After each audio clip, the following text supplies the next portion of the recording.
All right, ladies and gentlemen, welcome back to the Modjeska School for Human Rights. Tonight, of course, we're going to talk about 1955 to 1970 in South Carolina history, of course, covering a great deal of the civil rights movement here in South Carolina, the broader human rights movement, talking about the anti-war movement against Vietnam, and also talking a good bit about the right turn in American politics, also taking place at the same time. So if you've taken a look at the study guide, you know there is a lot we're going to cover this evening. Again, I'm not going to go through everything in great detail. What I do want to set up for you guys tonight, though, is to get a sense of what's going on in this time period. Again, it's a pivotal era in not just the history of South Carolina, but the history of the world.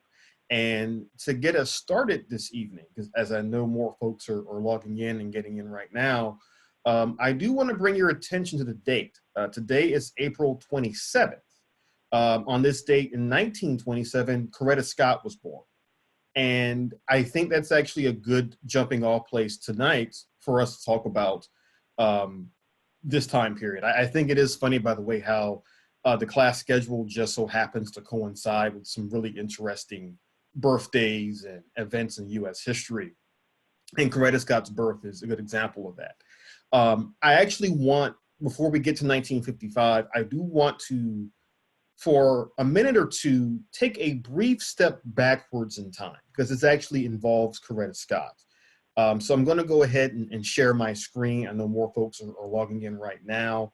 But last week, we spent a good bit of time talking about the human rights movements of the 1940s and 50s and how civil rights as a whole is going through this period where various left-wing movements, various progressive movements are really starting to engage with a wide range of issues, both in terms of racism and also in terms of economic inequality.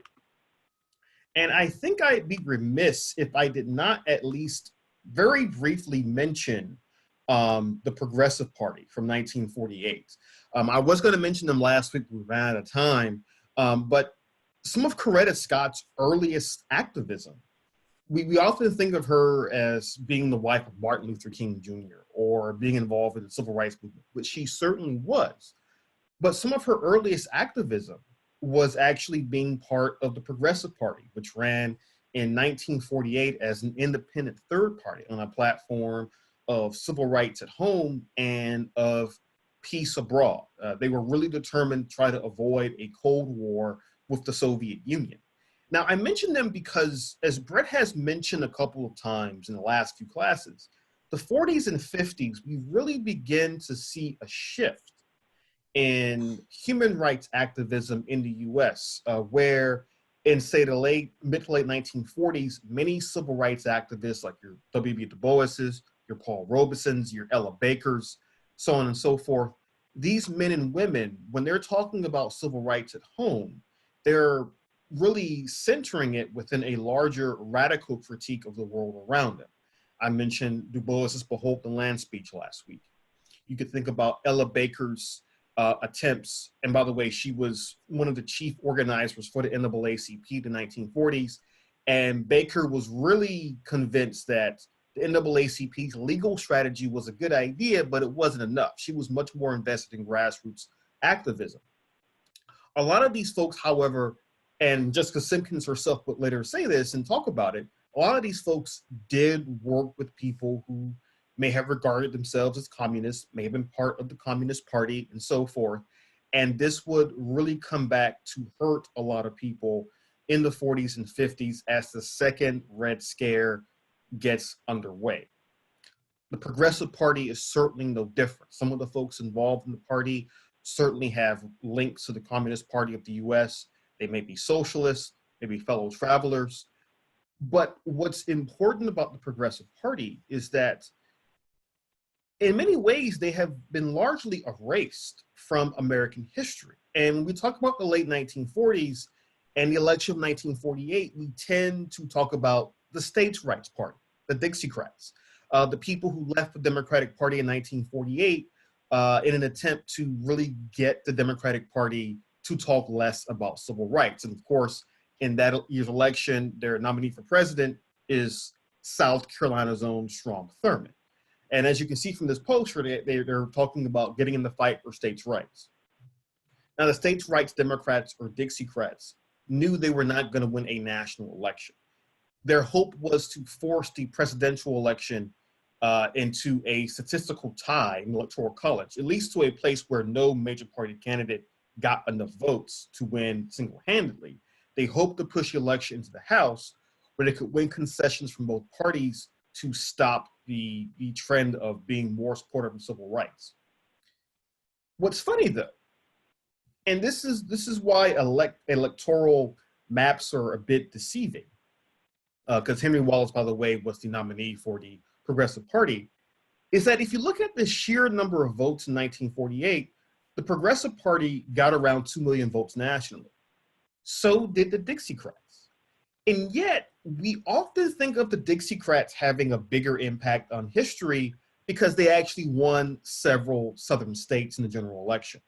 They did not win enough to force the election to go to the House. They fell just short of that.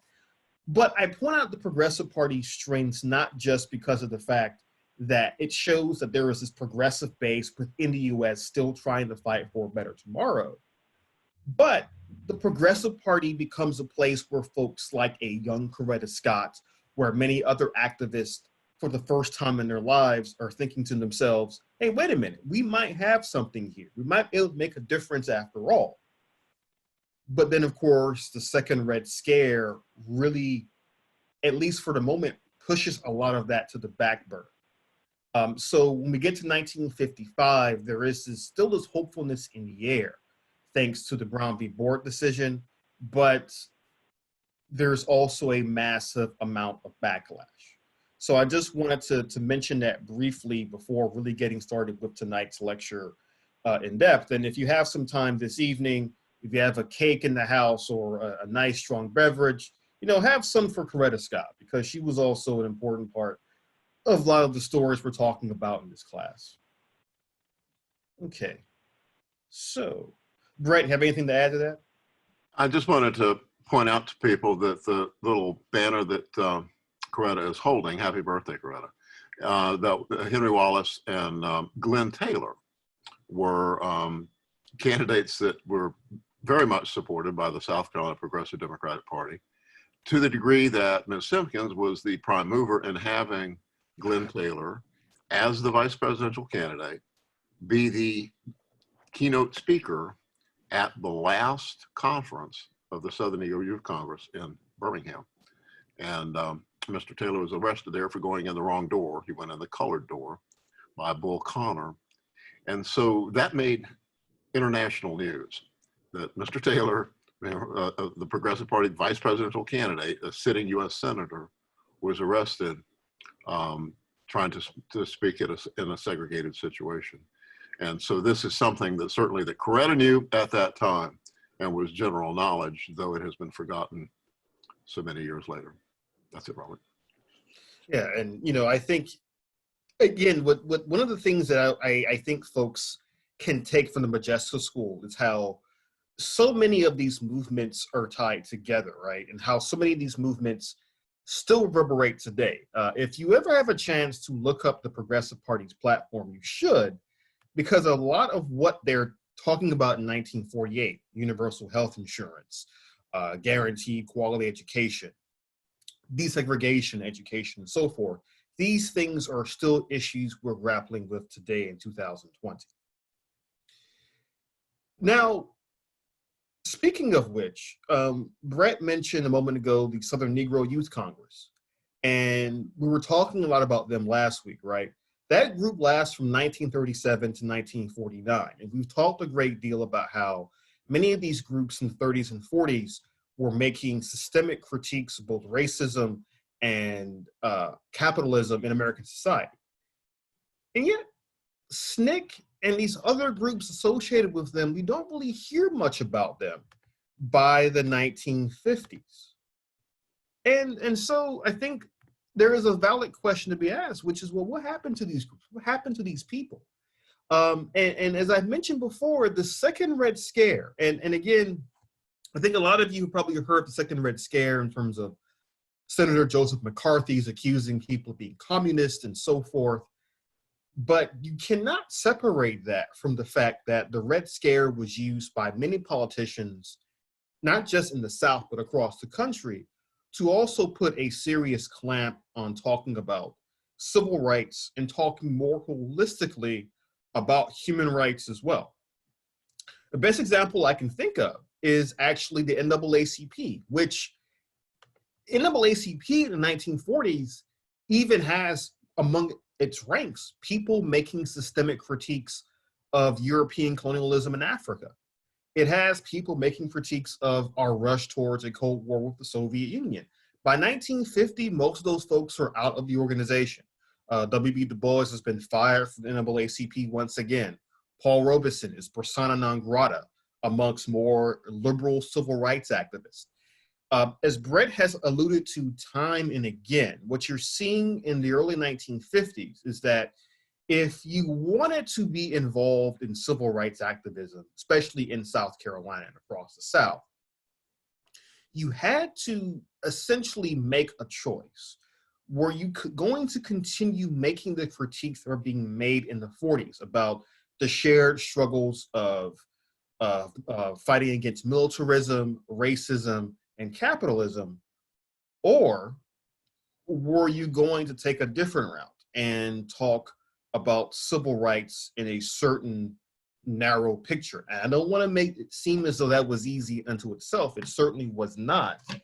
But there is a reason why so many of these groups and individuals have fallen down the memory hole of American history. They make our civil rights narratives a bit more difficult. They make our history as a country much more complicated. And that's something that we don't like to deal with. Certainly in South Carolina, this is also the case in the 1950s. And I want to begin today's discussion forthrightly by talking about the White Citizens Councils. Now, if you've taken a look at the study guide online, and I'll pull that up in just a second, one of the things that you notice fairly quickly is that in the post-Brown v. Board world in 1955, you quickly begin to see the rise of white citizens councils across the South. Now, the citizens councils were often referred to as the more genteel, business-friendly version of the Ku Klux Klan. The citizens councils like to say that, hey, we don't promote actual violence. We aren't like the Klan. We aren't ruffians. We aren't wearing masks, and they weren't. But what the citizens councils were doing was pulling together a lot of resources from middle class and wealthy white Southerners who were trying to find ways to stop the advance of civil rights reform across the country. Now, the last thing that I want any of you guys to do tonight is to assume that the civil rights achievements of the 1960s were automatic. Far from it. In fact, the citizens councils were one of the biggest roadblocks, state by state, city by city, town by town, that civil rights and human rights activists faced off against time and time again.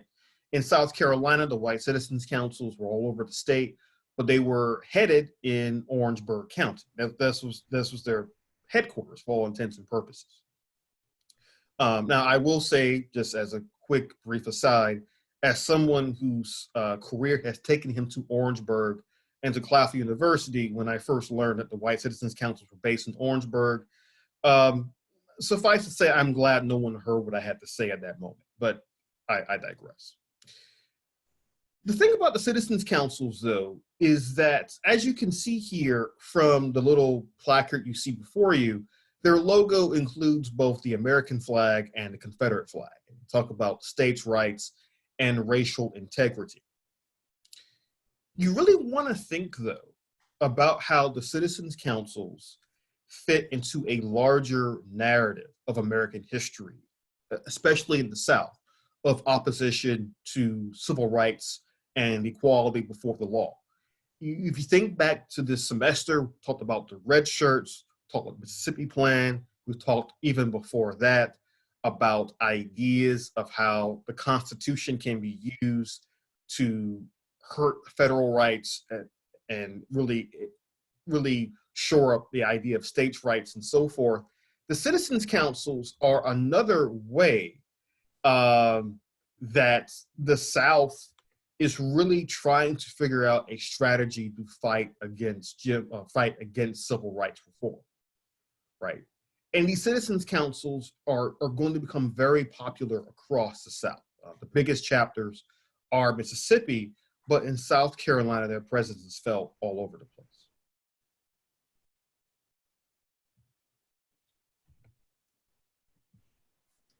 Robert Miss Simpkins called the Citizens Council the Klan in suits. Well, that's an appropriate designation for them, because that's really what they were. And I think one thing, I don't want to go too off topic here, but one thing that I think Miss Simpkins' quote is also important to recognize is that it also shows how, with the civil rights movement and with white opposition to that movement, you did have some class differences, at least in terms of how white Southerners responded to civil rights.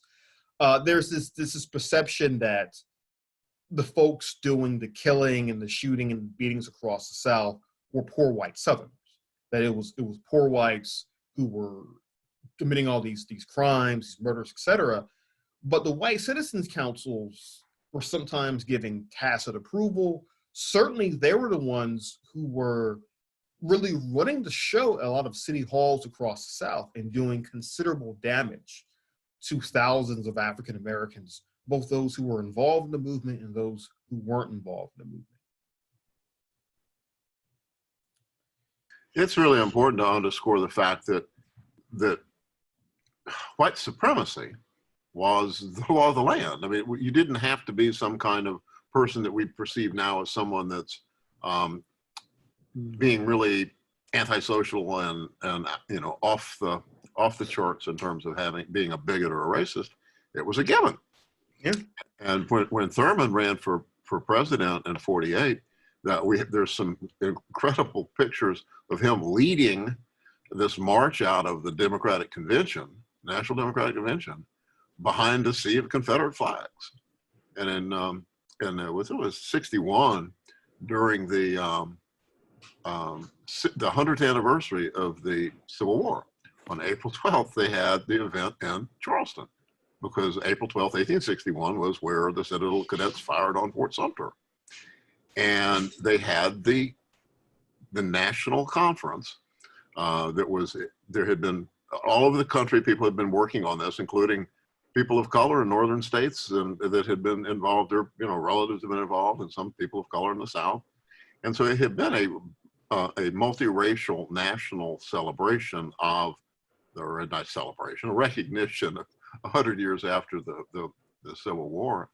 And they had it at the Francis Marriott Hotel, which was segregated, and they wouldn't let the black delegates in. And we have pictures from that we need to get up on our website somewhere, of Thurman speaking in a sea of Confederate flags in '61, and President Kennedy ordering the event to be moved to the Navy base, because it was the only place that you could have a mixed race crowd in South Carolina in 1961.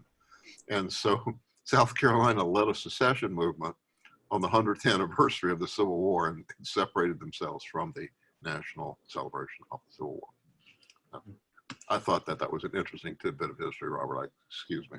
No, I completely agree. I'm glad you mentioned that, because it also shows how, and I think a lot of folks in the class may already recognize this trend in the state's history, how from really colonial period, or the early Republic period, going through the antebellum era, through the Civil War, all the way through the 1960s, to be a politician from South Carolina was to essentially be one of the staunchest defenders of white supremacy, however that white supremacy looked in that time period of US history.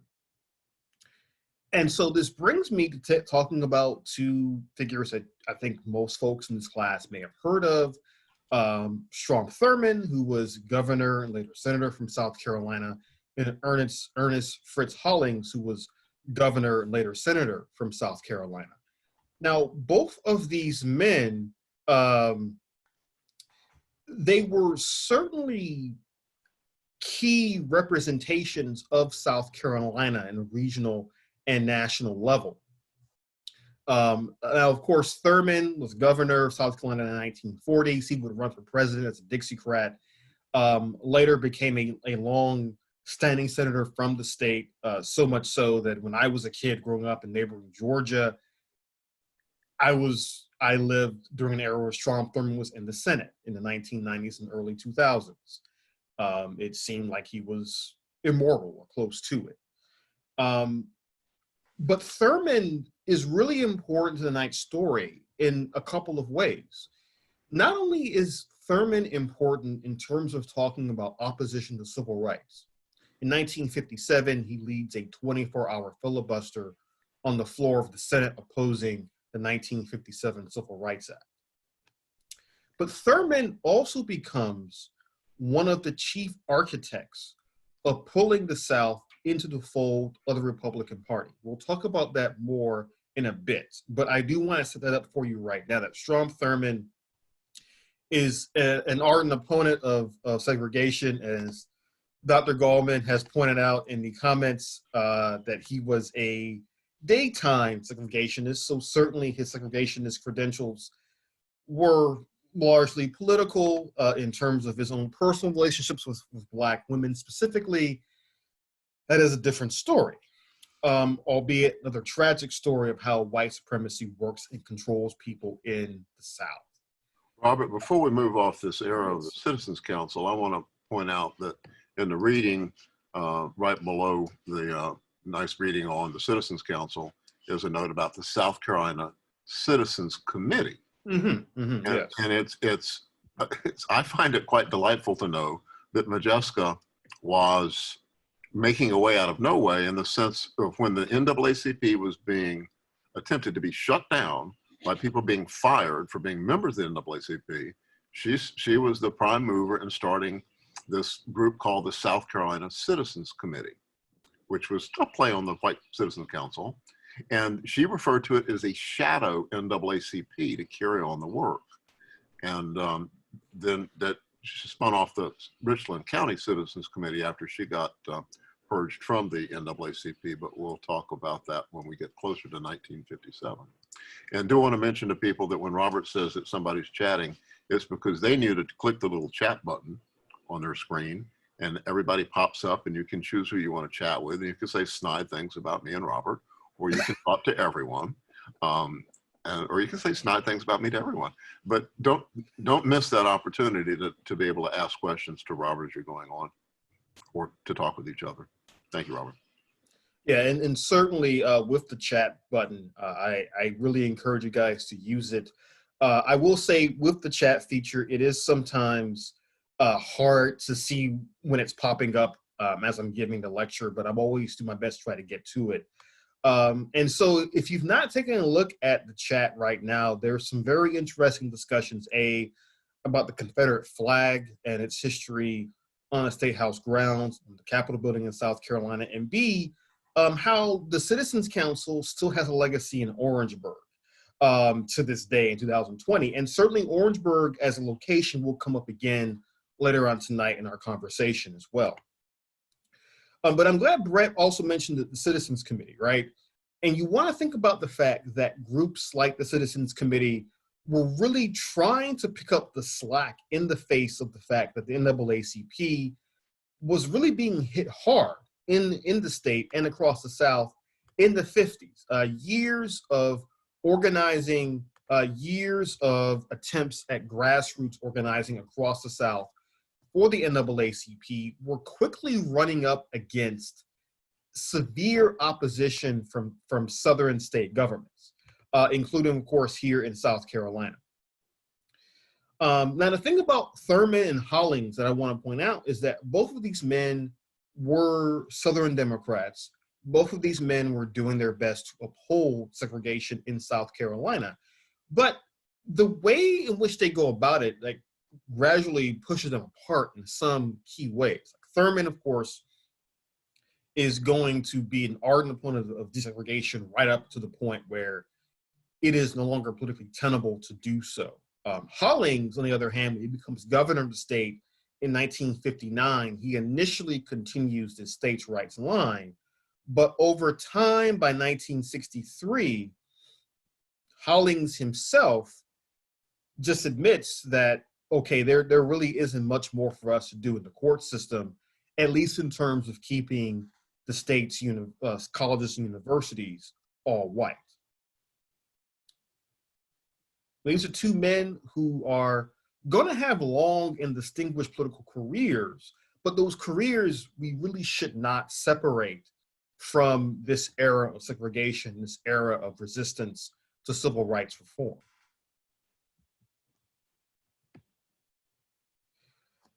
Now, I think to talk about how the movement in the South is changing, how civil rights as a cause is really under siege by 1955, I do want to bring in Septima Clark into this conversation. Of course, John Hale last week brought her up, talking about her extensively in terms of her relationship to the equalization campaigns in the state and the era surrounding the Brown v. Board and Briggs v. Elliott cases. But I think Septima Clark is also important to talk about right now because of the model of engaged citizenship that she really brought to the table in the 1950s. Now, Clark, her day job was as an educator, but that day job she lost because she was involved with NAACP in the 1950s. And in South Carolina, if you were a Black state employee and you were involved in NAACP, chances were that you lost your job by about 1955. However, Septima Clark would eventually become more critically engaged in the civil rights movement. She was one of the individuals who actually went to what's called the Highlander Folk School in Tennessee. Now, the Highlander Folk School is really important to our story because that folk school, in a lot of ways, is an example of what we're doing here with the Modjeska School. Now, the Highlander Folk School in Tennessee was a place where activists from across the South could go, they could gather, they could talk to each other, they could learn and get tips on how to do grassroots organizing, on how to really buttress the critique of Southern life in ways that was all-encompassing, talking about race, class, international imperialism, and so forth. And at that school, Septima Clark really gained a lot of valuable lessons about the intersection of citizenship and education. And so after she leaves those schools, she begins to create what are called citizenship schools across the South, offering a model of education where African Americans, for the most part, they would not only learn how to read and write, because again, think about how education this time period is still not really equal, even though it's separate for African Americans, but she's also using those literacy programs to teach folks about their rights as citizens.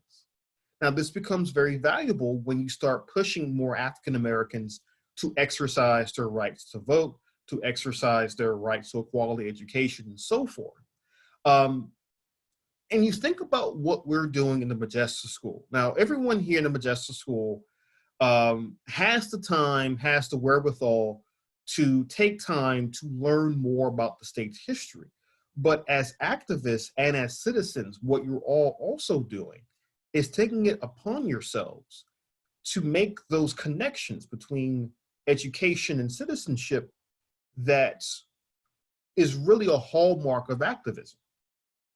And certainly with the civil rights era and with folks like Septima Clark and others creating citizenship schools, or in the 60s, Mississippi with the Freedom Schools, they're talking about how it's important for folks to not only learn how to read and write, but to then learn why it's important to know how to read and write, to know of themselves as being quality citizens, as being folks who have rights and should know what those rights are. Now, this is an uphill battle in the 50s and 60s, but for Satima Clark and others in the movement, it's a battle worth waging. And certainly Clark is also important because she's one of the most prominent women in the civil rights movement in the 50s and 60s, and she's from South Carolina. And so I think it's important to look at how this state, as time goes on, the 50s, it becomes an important state that creates some of the most ardent defenders of segregation and also some of the most ardent opponents of that system of segregation and oppression as well. Okay, all right. Now, before I go on, by the way, if you are looking at the chat, John made a really good point about the citizenship school model. John, did you want to elaborate on that just a little bit as well? Sure. Just to say that the idea, oftentimes Miles Horton, who was the founder of Highlander Folk School, who founded this in 1932, is credited with the citizenship school model. He provided a $1,000 grant to Esau Jenkins of Johns Island and Miss Septima Clark, who was advocating for this model in Tennessee for funding, and Miles Horton agreed to fund it. But it was based on a model that Esau Jenkins was using, which was, and I'll send an article right here, he was using his VW bus before the VW bus became the symbol of hippies everywhere in the late 60s, driving Johns Islanders to downtown Charleston. And on that long trip downtown, he would basically be teaching people how to read and write in order to pass these discriminatory literacy exams that you had to take to pass. So with this idea that we're educating people to become better citizens, or as Dr. Greene said, and more engaged citizens, right? They wanted a permanent space, a permanent school. So rather than use it as bus, they wanted to propose this idea at Highlander to actually fund a school. They used the Progressive Club on Johns Island, which still exists today. Hugo destroyed it and Charleston County has did nothing to restore it, but you go on Rivers Road in Johns Island, it's still there. It's a gutted out building, but there's a historic marker on the side of the road. That becomes a first citizenship school. It eventually becomes so popular, we have nearly 1,000 schools within 10 years, over 50,000 registered voters, thousands of teachers educated in the citizenship school model. So it was one of the most effective educational programs of the civil rights movement that was homegrown here in South Carolina. And then one point too about, I thought it was interesting that because Charleston doesn't care about its civil rights history all that much, the Smithsonian actually took that VW bus and put it in its National African American Museum. So if you go up to DC, you can see I think it's the side panel or the back panel where it says, love is progressive, hate is expensive, which he wrote on the side of his bus, is on display at the Smithsonian. And it was literally sitting, rusting out in the back of that Progressive Club. So it is part of our national history now and formally recognized in DC. Oh, thanks for that. Go ahead, please, Brett. Robert, I wanted to mention that the Highlander School has been something that's been a real bright light for activists in the South since the 30s. And my first trip there was in '68, and it had just been burned down. And I went back a number of times, and Becky's been there, and we need to have a field trip of South Carolina activist progressive network people to Tennessee. And it's something that Modjeska was in touch with and knew Dombrowski and the other people that had been the founders of the school. And there were allegations there were communists involved, and I'm afraid some of them were true. And this is the period in the 50s when Modjeska Simkins had been working with allies. She said, if you're going my way, I'll work with you. And in the 30s and 40s, the only allies, white allies in the South that were really digging in, I don't say the only ones, but the ones that were really digging in, were the white labor activists out of the Congress of Industrial Organizations, the CIO, before they joined with the AFL in the mid-50s. And the CIO, that was Operation Dixie, and they were trying to organize black and white farm workers. And so in that conference we spoke of in '46 at the Township Auditorium, there were a bunch of white Union people there. And part of that group of people had been people that had been associated with Highlander, and there were some communists involved. And I think one of the things that I really enjoyed, paraphrasing, that Modjeska said was that she was asked if she was a communist, and she said, "No, I've never been a communist, but if you're doing all those good things you say they are, maybe I should be." And so that was the Highlander experience, that people felt a real home connection and learned songs and whatnot. And we need to make a field trip. Thank you, Robert. Thanks. And for those of you who've not taken a look at the link that John provided for us this evening, real quick, I did want to kind of show it if you've not taken a look at it. But you know, he is exactly right. And this is actually a link to that story. In case you've not taken a look at it, this is the Volkswagen that John was referring to. But you do want to think about, amongst the other brilliant things that John mentioned, is the fact that this state does not do a terribly good job of talking about its civil rights or human rights history. It's only been in recent years where the state has really talked about some of these events, but as you've already learned in this class so far, and as you'll continue to learn, this idea of what we choose to remember from the past is not simply a question of what happened back in the past, but it's also a question of what we choose to remember in the here and now. And these are, again, decisions being made because we want to present a certain narrative about the state's history. As some of you may be familiar with, the state's history is often one of, oh, well, we weren't quite Mississippi, or we weren't quite Alabama. But in fact, the reality on the ground was much harsher than that. Robert, to say that the state doesn't do a good enough job is being very kind. I would encourage everyone to go to the National Civil Rights Trail. This is a national website brought to you by the National Park Service that the South Carolina Department of Parks and Tourism is supposed to feed things into. I had the fortune of being a guest speaker at a citizenship encampment in Jackson, Mississippi a couple of years ago. And the Civil Rights Museum in Jackson had opened, and the state put millions of dollars into it. And the tour there was like reading Becky's book of History Denied. They had taken some of the same instances and types of instances that we've written about and we've studied in the Modjeska School happened in South Carolina, and made exhibits of them. But that if you go to the National Civil Rights Trail and you look at the historic civil rights work in the southern states, Alabama and Georgia and Mississippi have put a lot of effort into what they call heritage tourism, lifting up these kind of uncomfortable periods of history. And in South Carolina, the only place that they list for Columbia is the State House and the Modjeska Simkins house, saying tours are not available. That's it. And this was a couple of years ago, and I got exercised about it and ended up talking to the webmaster of the event, and he said, well, that's up to the Parks and Recreation Department of South Carolina. What we have is some cities lifting it up, like Charleston. I think Mayor Benjamin's trying to lift it up with his Columbia 63 stuff, but the state of South Carolina still seems to be wrapped in the glory of the magnolia sniffing time. And so go to the National Civil Rights Trail and check that out.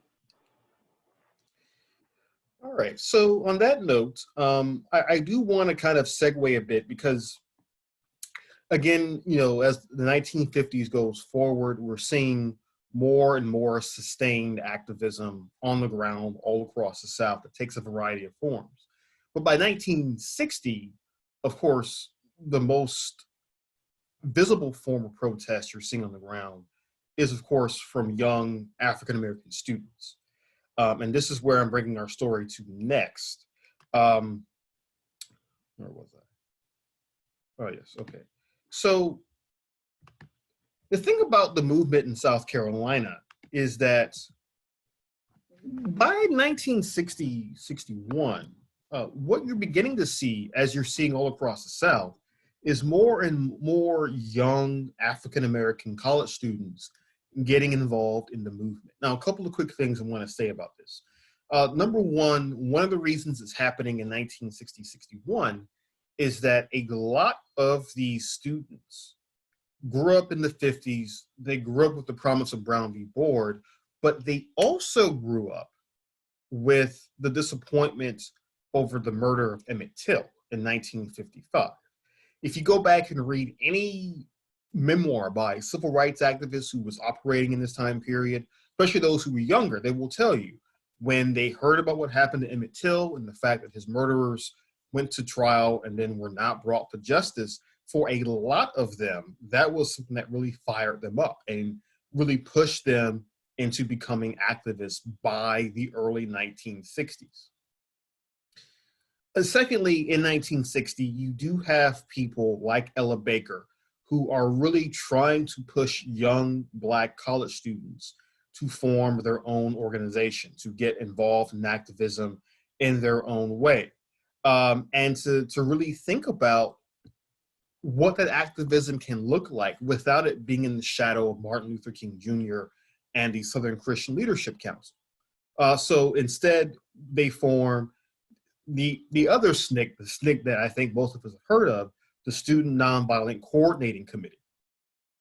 Now, I think what's interesting is that SNCC is formed in 1960, just over a decade after the SNYC had come to an end in 1949.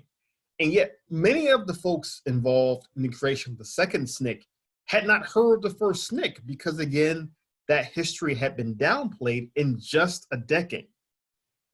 And so I think for a lot of the folks in the Modjeska School, one of the reasons we're really keen on you guys not only learning the history you're learning through these lectures, but also taking advantage of the study guides, is to think about the fact that there's so much of this history that is downplayed, that is minimized, that is thrown to the side, that is really important for all of you to understand as potential activists and certainly as citizens of this state and of this country. And certainly that's the case with student activism in the early 1960s.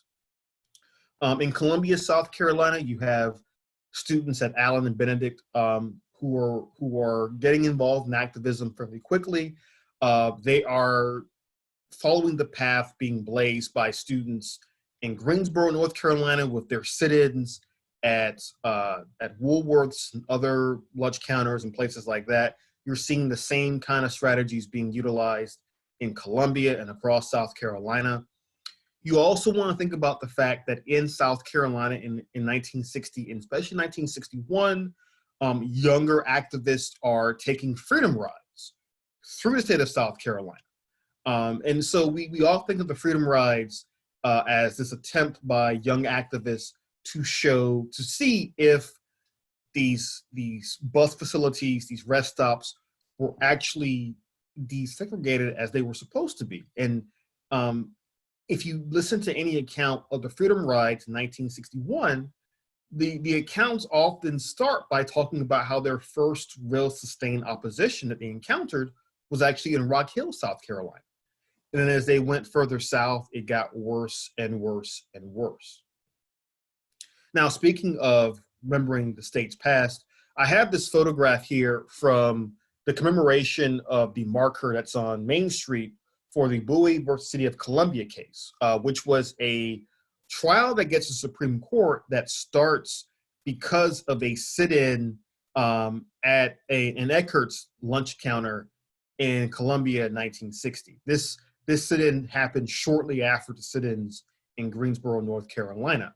But what's interesting about Bowie v. City of Columbia is that it's actually an example of how a lot of cases that begin in South Carolina involving student protest, student activism, work their way up to the Supreme Court. Bowie v. City of Columbia is one example. And then, of course, also Edwards v. South Carolina, which is actually a case about the right to protest in the first place. Now, Edwards v. South Carolina also begins in Columbia. It's when college students from Allen and Benedict actually gathered to go protest on the State House grounds in 1961. but they are arrested before being able to do so. They're lawyers, and as you can see here, folks like Matthew J. Perry, who's in the center here, one of the most prominent Black lawyers in the state of South Carolina, he and others are arguing that this is a circumvention of their rights as American citizens, certainly a circumvention of the 14th Amendment, of their rights of free speech, and so forth. Now, Edwards v. South Carolina becomes critical to the larger civil rights movement because when that decision is reached in 1963 at the Supreme Court, it basically says, okay, you can't actually downplay their rights as citizens to be able to protest. They have a right to protest at the State House, have a right to protest publicly. And Dr. Gallman's making a point. You have Lincoln Jenkins on the left as well in this photograph. Again, these are just some of the people who are incredibly important to the fight for civil rights on the ground. In South Carolina by the 60s, this fight for civil rights becomes, as it always was, a multi-pronged assault. A grassroots organizing campaign, a citizenship education campaign, a legal campaign, a civil disobedience campaign. You're seeing these activists using every possible tool at their disposal to push for civil rights reform within the state of South Carolina. And so when we're talking about what these folks are accomplishing, I just want to go back for a quick second.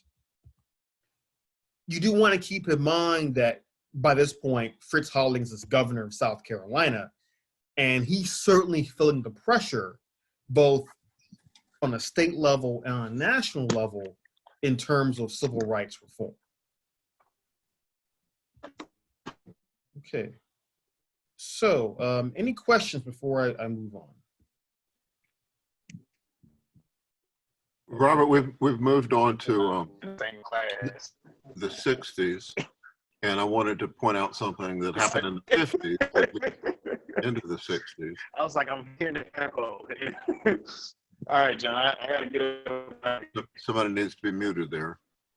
In 1957, there was an election for the NAACP officers of the state conference, and Ms. Simkins had been the executive secretary since the founding of the conference in 36, I think it was. And that there was an effort that was in part led by the fellow who was on the right of your screen there on the picture that Robert was just showing you, I.D. Quincy Newman, to get rid of Ms. Simkins. And there were people that were working with the FBI, informing them about Ms. Simkins' relationship with communists. And that was the red baiting period in the late 50s. And Ms. Simkins, they had an election of officers, and Ms. Simkins' name was left off the ballot, and she had intended to run. We have a letter that she wrote to people after the election was held and her name wasn't on it about how she did not do that. She did not let her people down. And this was the beginning of the accommodationist resurgence in South Carolina in what was called the Civil Rights Movement.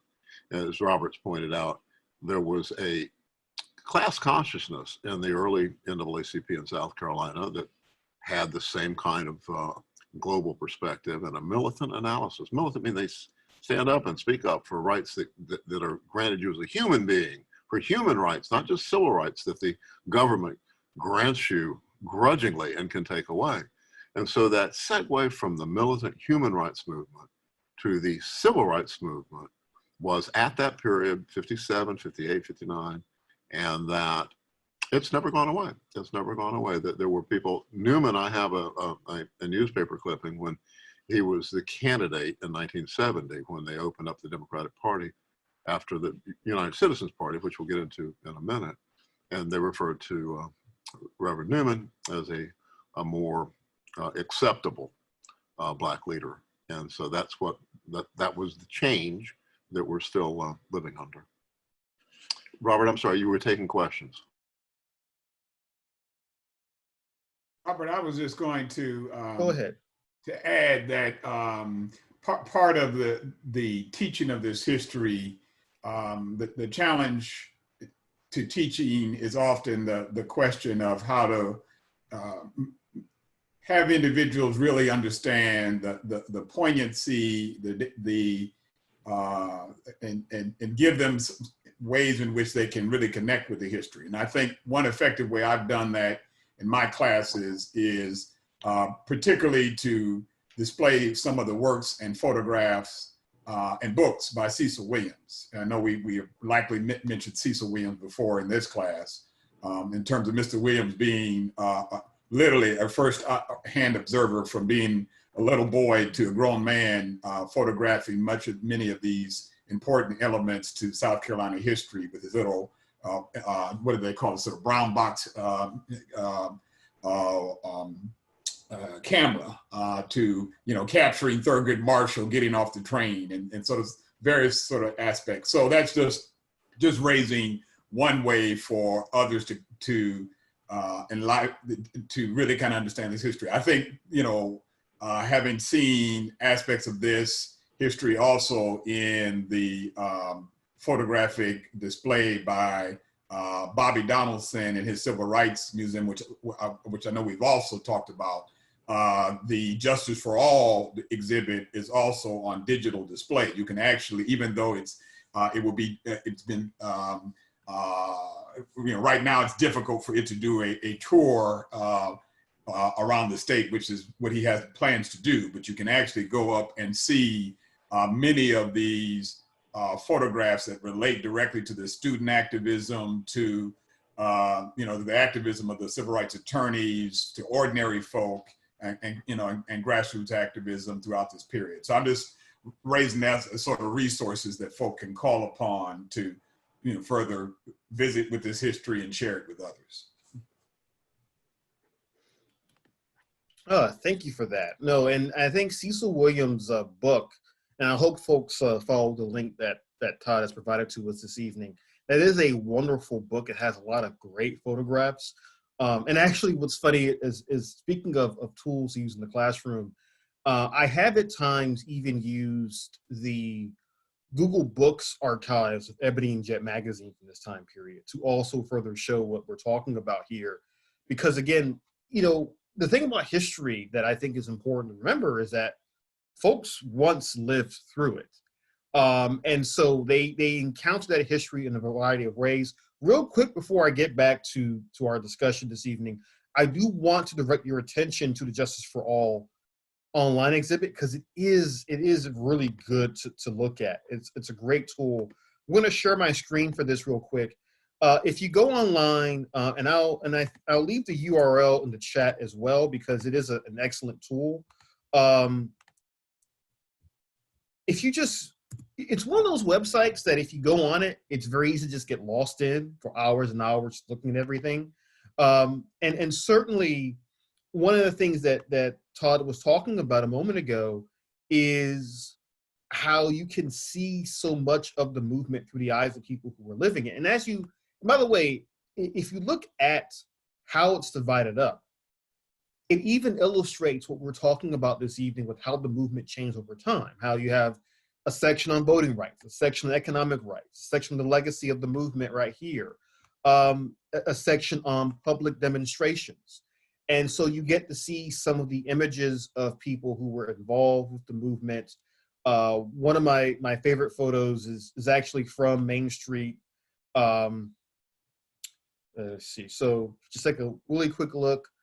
Now this is again part of that desegregation campaign in the 60s. The guys holding up a sign saying segregation in the South is washed up. Why shop in stores that want your money but not your company? Right. So again, even the ways in which we think about the sit-in campaigns and the fact that they're pointing out that you're buying services at places that don't want you there. The ways in which these tactics, these strategies, really important for the civil rights movement in the 60s. Again, you see a lot of this come alive through the photographs that they have at this Justice for All exhibit online. And unfortunately, as Todd mentioned, they were going to tour the state, but for obvious reasons, thanks to the pandemic, they can't. But this is the next best thing, to be able to go online and to actually take a look at this. And And Heather's pointed out in the chat as well, Richland Library also has some really good photos as well that you can look at online too. And they certainly do.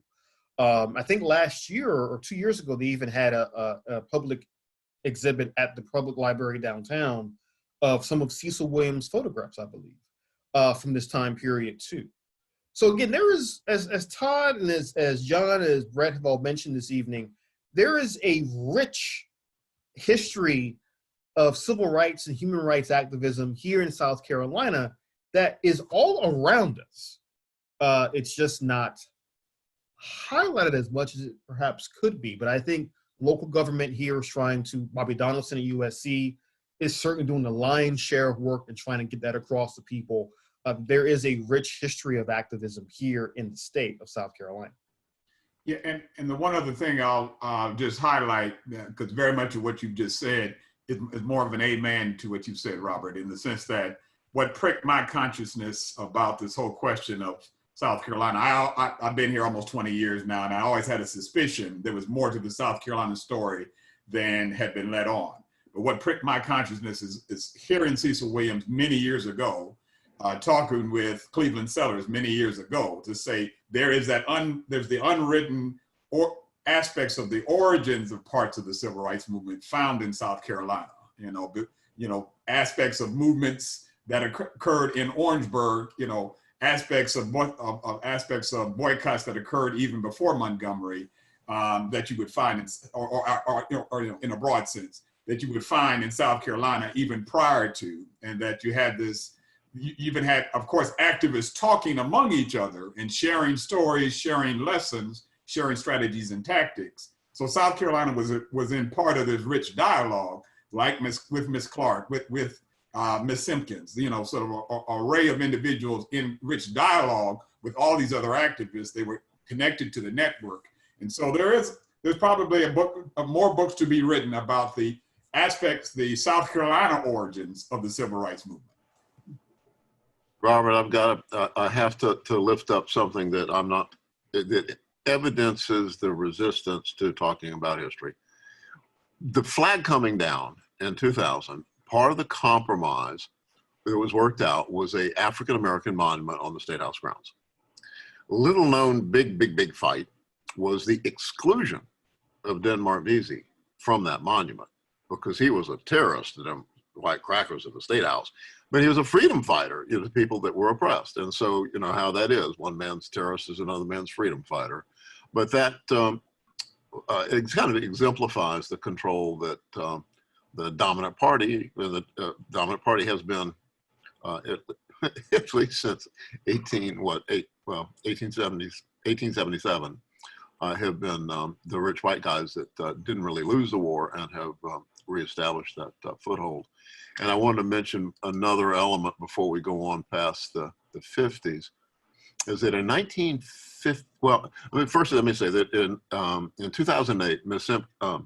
Gilda Cobb Hunter, being on the Joint Bond Review Committee of the legislature, which is the joint committee of House and Senate members that have to vote on the acquisition or disposition of state property. That was the digital divide year when the broadband thing happened and we went high def and everybody didn't have any money, got the little Obama box at the top of their television. And that left excess capacity, broadband capacity for SCE TV. And Gilda was given this big briefing book because they created a commission to dispose of the excess capacity. I didn't even know what excess capacity was, but Gilda gave me this book and she said, go represent us. I spent 8 months being the only person not paid to be at these meetings, full of telecom people talking about the fact that we have all this excess capacity. And I'm saying, well, what is this? And so I did some research and found out that, oh my goodness, South Carolina is the only state of the nation that the state owns all the broadcasting licenses, all 63 of them. Look a little deeper, Mississippi is the next state that owns most of them. They own 75%. And then you pull up the state newspaper and you find out in 1957, the legislature is discussing closing schools, closing public schools. That was a methodology that followed. You remember when they had white-only primaries, and South Carolina went to great efforts to have a special session of the legislature and turn the Democrat Party into a private club. So they've thought about end run around desegregation was, well, let's make the schools private clubs. And so they were talking about closing the schools and having private clubs be schools, and you'd have the white private schools and the black private schools. And the Supreme Court had ruled against that in 2 states, to kind of like the same way they lost the white-only primary fight. But in 57, 58, and 59, the legislature is debating closing the schools, and just kind of as a hedge, they start FCETV to be able to teach the little children. They can stay home. They don't have to mix races. And so we have the nation's only publicly owned broadband system. In other states, there are community stations, university owns the stations. In our state, the legislature, the 170 people in the legislature, determine the quality of education that we get. And that's kind of a frightening concept. And we can prove that it doesn't work real well for the people. And that the legislation that created the SCETV and held all of the licenses is something that we now have. I spent 8 months in this commission, and we fought and retained 25% of the spectrum so that the schools can actually use this, but nobody's doing it. And so this was a fight that no one was really aware of, that gave us the only wall-to-wall broadband system. And this is in 2008 when Obama was talking about investing and closing the gap, the internet gap. We're talking about it now because we have places that don't have internet, can't use the telemedicine. We can't, the children. I proposed, and Gilda proposed to the committee, that we know we already have vetted, I think at the time it was 480,000 children that couldn't afford lunch. And so they were getting the federally subsidized lunch. If they didn't have money for food, they probably didn't have internet at home. And so let's give those students that are already vetted by the feds, give them a free password to get into the broadband so they can have internet in these rural counties where there's no internet, where they don't have money. And that I remember the Verizon lobbyists thought that was the greatest thing they ever heard, because you get these kids used to some low tier that you give them. And when they graduate, they're going to get a job, they're going to be smarter, they're going to put more money as taxpayers, and they're going to want more broadband. And so it's a good way to reel them into that. And distinctly recall, I wish I had it on tape, Harvey Peeler, Senator Peeler from Cherokee, at the proposal that we use the broadband to reach poor children, said, that would be socialism. So that's the end of my comments there, and also exemplifies the incredible effort that South Carolina has gone to place the priority of private industry and money over the needs of people, as well as keeping people stupid. It's really important to keep people stupid if you're screwing them. So Robert, I'm gonna leave you with that. All right, so I see the time now is 7:39. We've got less than an hour, and we still got to cover the mid-60s and Vietnam, a couple of small topics. But what I think you're seeing this evening is how, as everyone has pointed out, and as Cecil's pointed out in the comments as well, so much of what we're talking about with the 1950s and 60s is still with us, not just in terms of this esoteric idea of a legacy of the movement, but in terms of tangible how the laws and how the state actually works. I mean, to Brett's point about the broadband, we are seeing this right now with so many of our students at home trying to work from home in their college classes and having a difficult time doing so. Now, I do want to talk a bit about, because obviously, as the civil rights campaigns are continuing to gain momentum, you are beginning to see the state of South Carolina taking on a slightly different tact as things go on. Let me go back a slide. Now, you do see by 1963, the desegregation of the two biggest universities in the state. Clemson is finally forced to allow Harvey Gantt to attend in the spring of '63. And by the fall of 1963, you see these three individuals, Robert Anderson, Henry Monteith, and James Solomon, who are allowed to attend the University of South Carolina.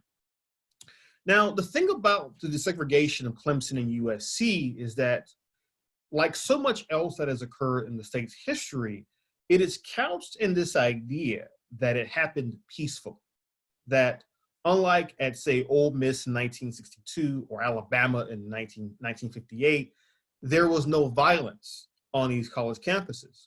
But that doesn't mean everyone at USC and Clemson was certainly okay with certainly having Black students on their campuses. And by the way, USC, it was really more that it was being re-desegregated because it had been desegregated back during Reconstruction, 90 years before. Nonetheless, you are beginning to see more advances for civil rights. Governor Hollings, in his farewell address in 1963, gives a speech where he basically says, we've run out of time. The courts have made their decisions quite clear, and he says we should prove ourselves to be a state that actually follows the laws. That does not mean, however, that they're going to take desegregation to simply be the end line. This is going to be it in terms of opposing civil rights.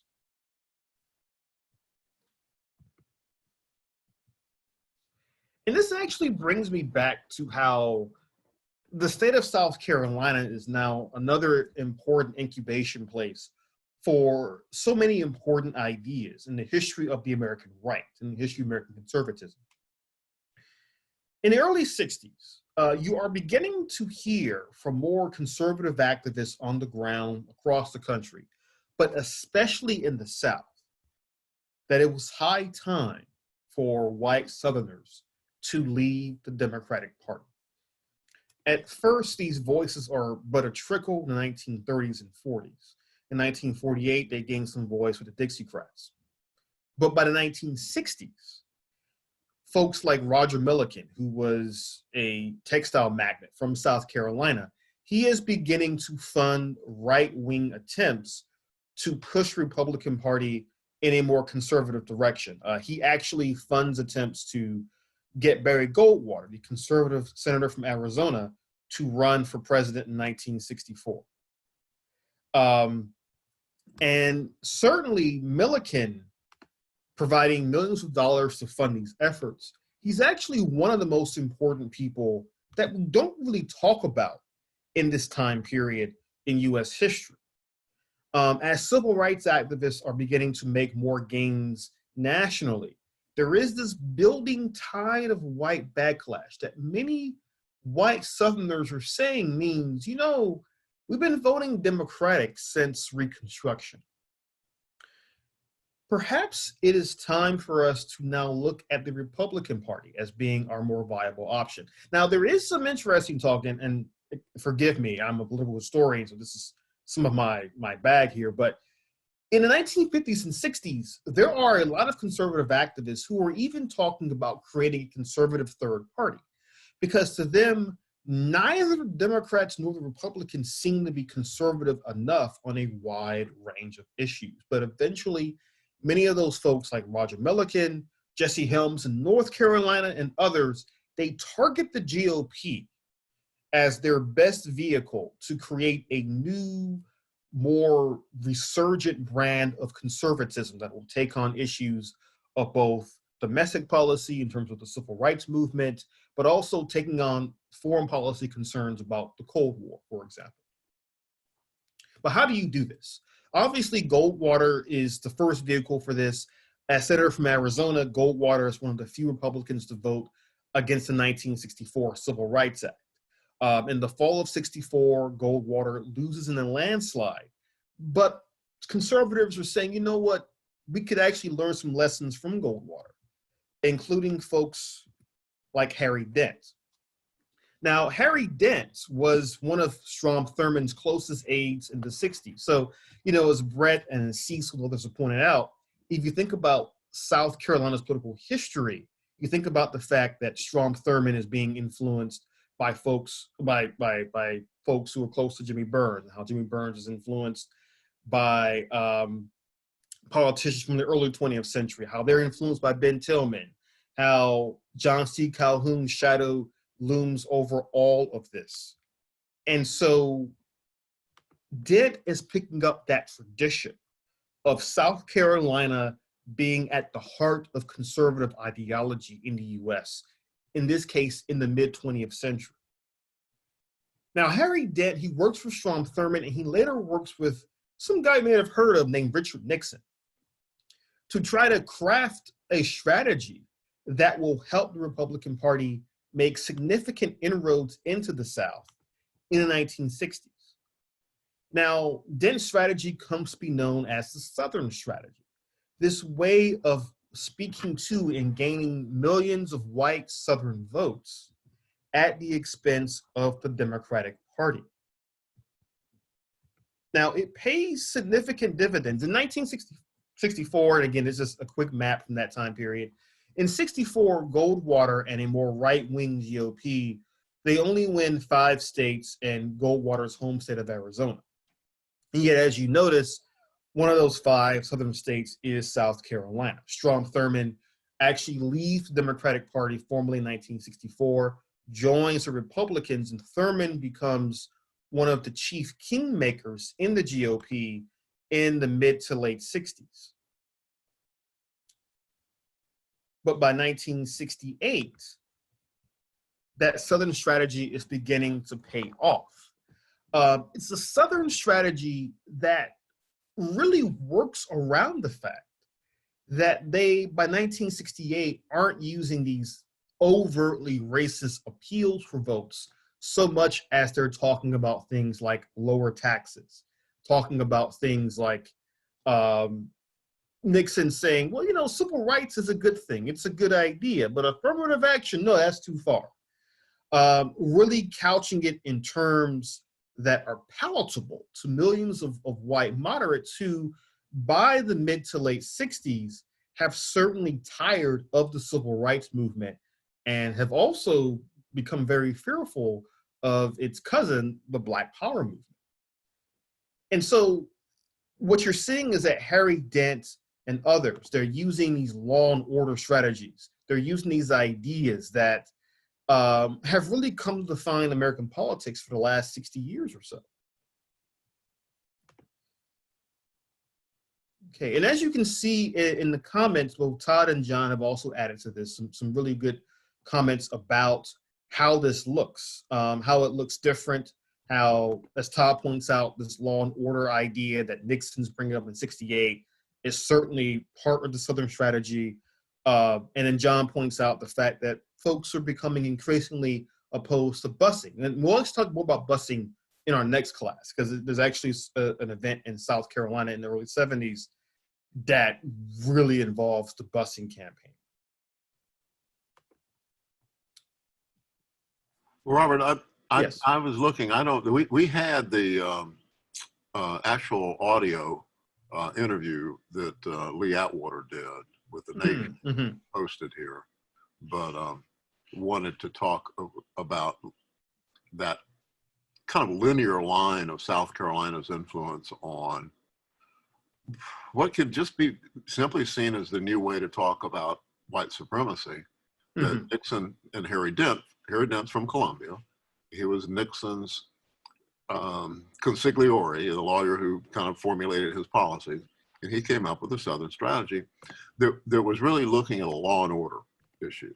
And Nixon had the COINTELPRO program, the counterintelligence program.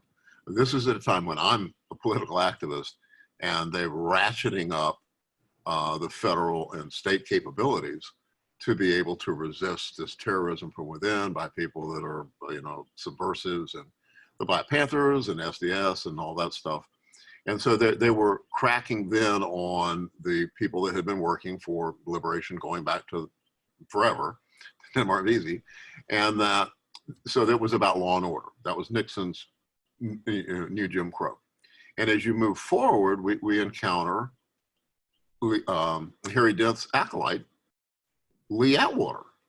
And I drank beer with Lee Atwater at Green Streets any number of times. He was a delightful character. A very smooth operator who was pretty scary. And he was Ronald Reagan's advisor. And so we went from Harry Dent to Ronald Reagan, Harry Dent to Nixon, and Lee Atwater to Ronald Reagan. And Atwater, in this tape that we have a link to, I believe it's on our website. If it's not, I'll put it back up there. Atwater actually said, you can't just say nigger, nigger, nigger anymore and win elections. And Atwater said, we have to pick up some of the clues from Marxism and talk about economics. And so Reagan's big thing was the welfare Cadillac, you know, the people on welfare that don't deserve to be on welfare. And so they're using different tropes and analogies to be able to accomplish the same thing that Strom Thurmond was accomplishing, and before him going all the way back to the Lost Cause. But people need to understand that the influence of South Carolina, we're now seeing this kind of a linear influence of South Carolina's leading political figures having a major role in determining the way that the United States of America proceeds in practicing its internal politics. And in a minute, I may have missed the time frame of Jimmy Burns dropping the bomb. That was in 45. So I'll go ahead and throw that in, Robert, real quickly.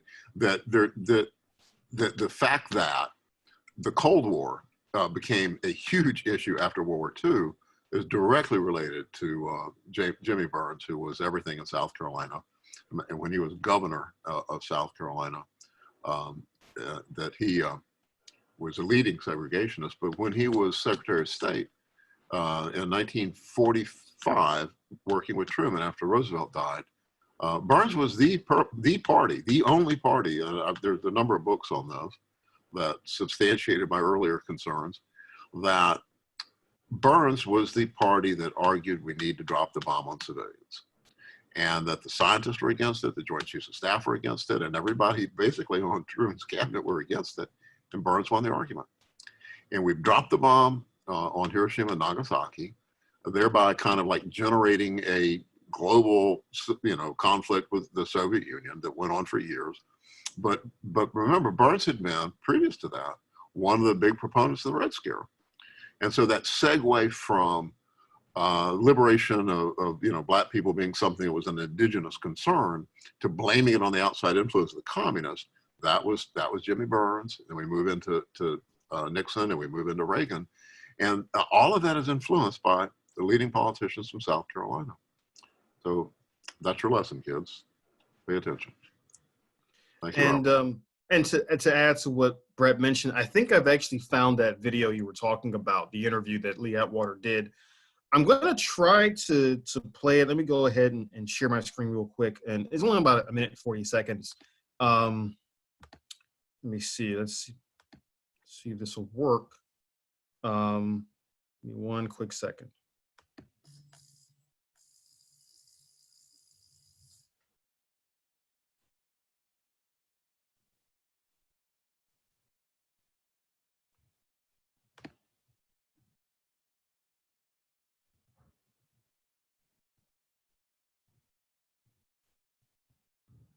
This is Marjorie.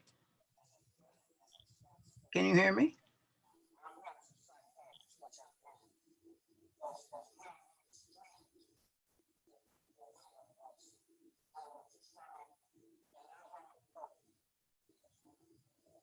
We're not getting the audio, Robert. What was that? We're not hearing an audio. I'm not. Not hearing the audio? Okay. Let me see. Okay, what I'll do is, because I'm not sure why the audio, you can't hear the audio. What I'll do is I'll go ahead and I will share this in the chat, the link to it. But you should go ahead and check it out as soon as you can, because what's funny about the audio for the interview is that Atwater at one point is even saying, "Hey, this isn't on the record, is it?"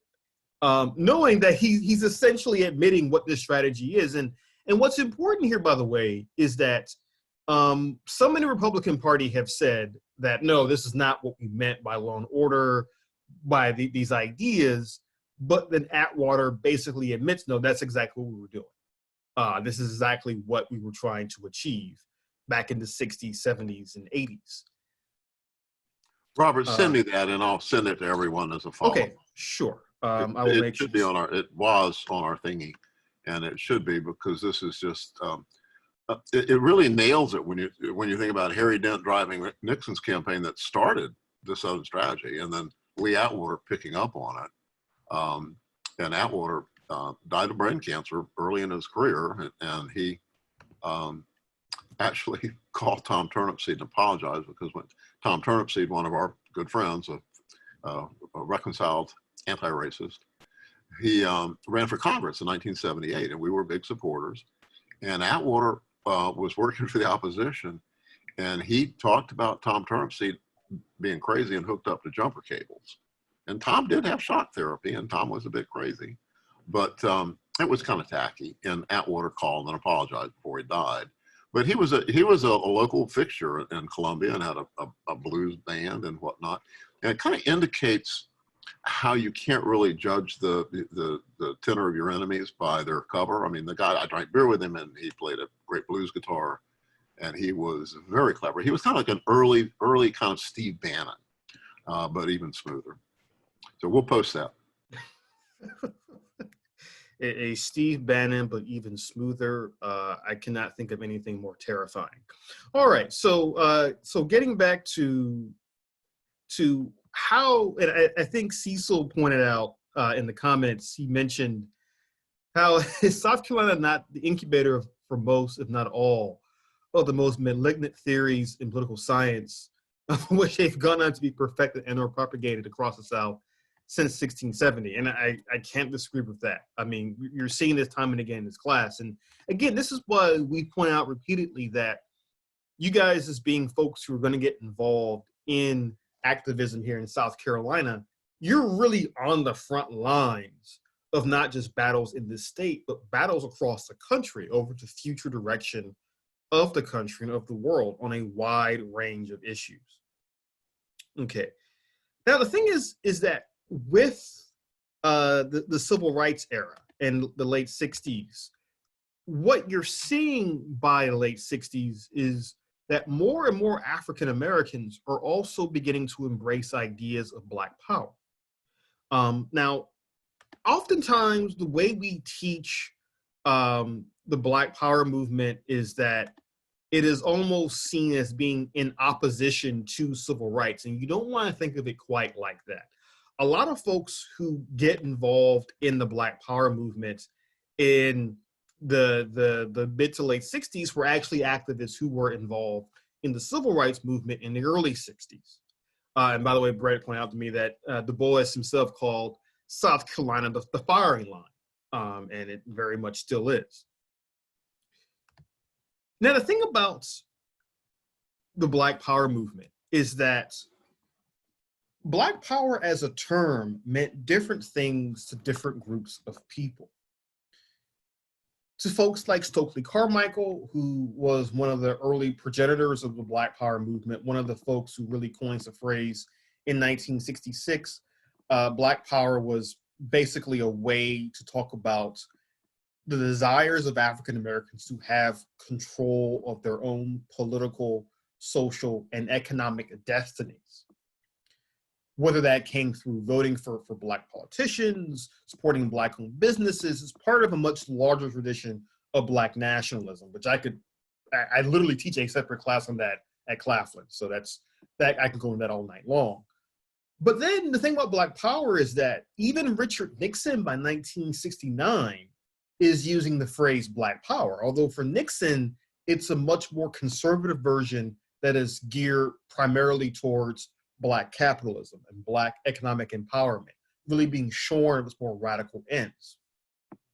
I bring this all up to preface that even in South Carolina, you're feeling the influence of Black power and the ways in which Black power really speaks to both the desires and the fears of many younger African Americans living in the South and especially in South Carolina.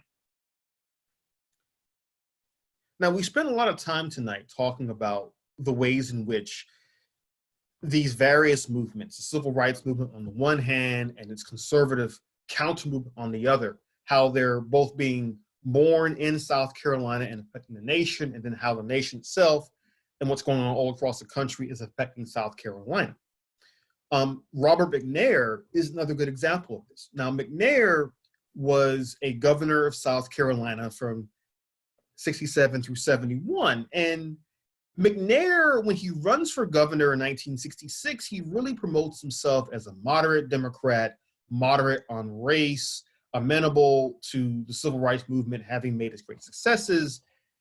But he's not so much an ally of the Black Power movement, as we're going to see with what happens in Orangeburg in 1968. Now, McNair really wants to keep the peace in South Carolina. He's not interested in further activism. But he and other white Democrats, many of them in the 60s and early 70s, they're trying to make peace with what the civil rights movement has achieved, but they don't really go any further than that. The continued activism in the 60s and 70s is not what they want to deal with.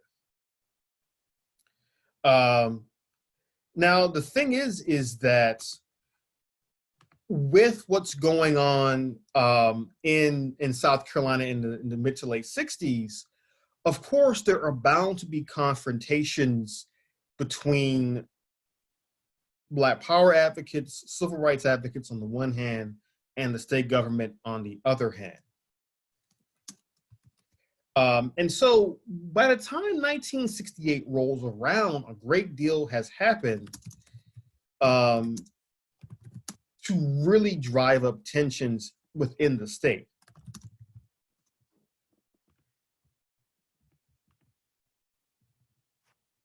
And of course, this leads us to the Orangeburg Massacre in February of 1968. Now, a lot of folks tonight have already commented on how there are parts of the state's history that are not terribly well known. I can tell you, as a historian of the United States, the Orangeburg Massacre is an event that isn't really well known outside of South Carolina. In fact, I've spoken to numerous historians who study civil rights, study Black Power, who are surprised to learn about the Orangeburg Massacre or only hear about it in passing reference. Now, this is one of the reasons why I mentioned early on this evening that Orangeburg County was the main seat of power for the white citizens' councils.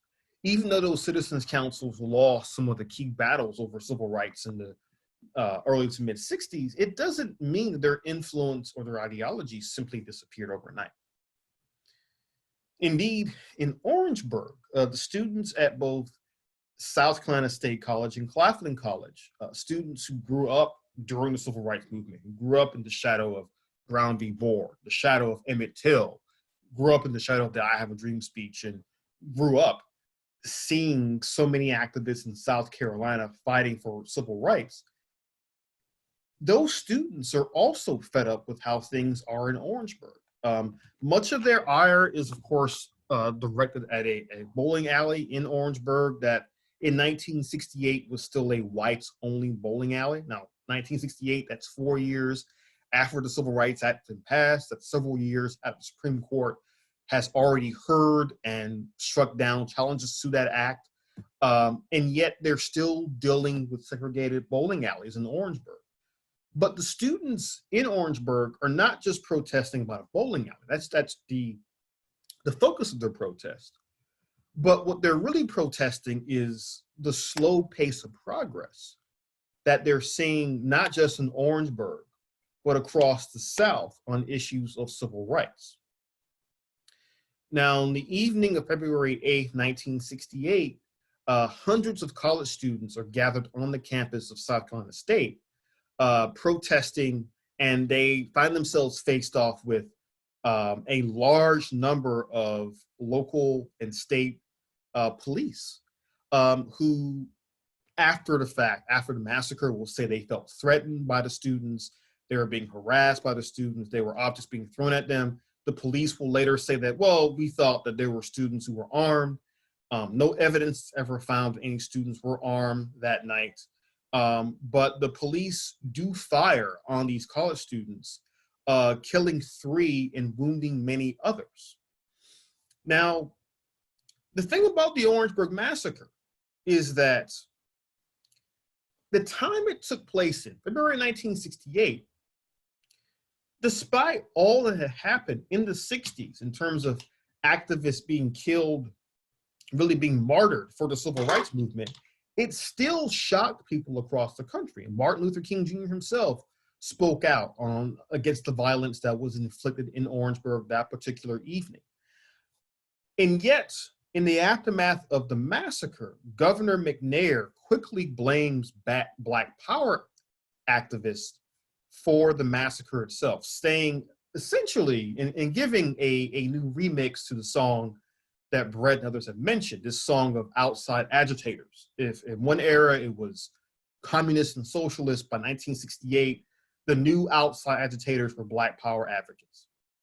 McNair places the blame squarely on them, despite the fact that those activists were really just a small number of the students active in Orangeburg. By the way, if you speak to folks from Orangeburg today in 2020, and you see this even in the chat section this evening, there are people who will still tell you Orangeburg has not fully recovered from the massacre and its aftermath. Robert, I was at the university during the massacre, and this is in February. Dr. King is killed in April. That was Yes. a very stressful time for thinking people in America and in South Carolina, especially. But what happened there was so underreported at the time. There was 2 years before the shooting at Jackson State University and Kent State, but the effort of suppression was participated by McNair and all the above.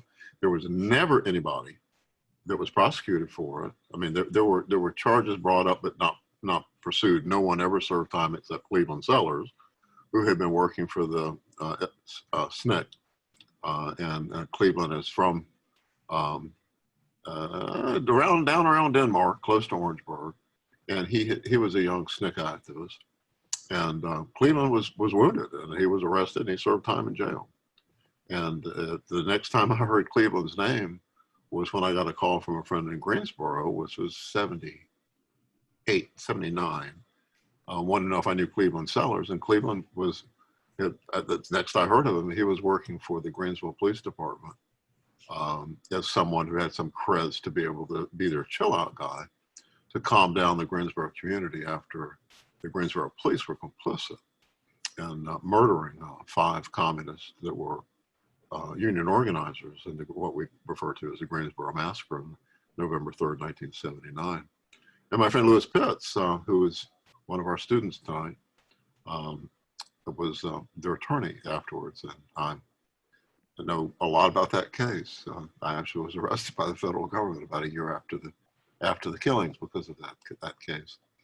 But this again kind of evidences the lack of a consistent progressive militant leadership in South Carolina that has been scared off, bought off, et cetera, over the decades, to where, but going back to the time we're talking about now, I mean, in the 68, 69, I was the staff person for the Southern Student Organizing Committee, organizing against systemic racism and the war in Vietnam.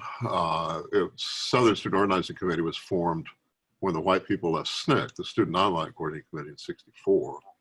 And Modjeska had been deeply involved with the Southern Organizing Committee and Ann Braden and those folks and the Highlander connection. And I got in '68, '69. And the efforts to be able to keep South Carolina's nose clean are just so apparent that people don't even know about it. So it was very successful. And the Orangeburg Massacre is something that we have an annual event in Orangeburg on February 8th. But that at the university, the year after the massacre, there's a reading in the study guide for this class about White Awareness Week at the university. And this was the radical group at the college then when I was there. And the White Awareness Week was originally to be called Black Awareness Week. but we decided it was the white people that needed to be aware of the political, social, and economic necessities of Black power. It's just a democratic function. White people have power, Black people should have power.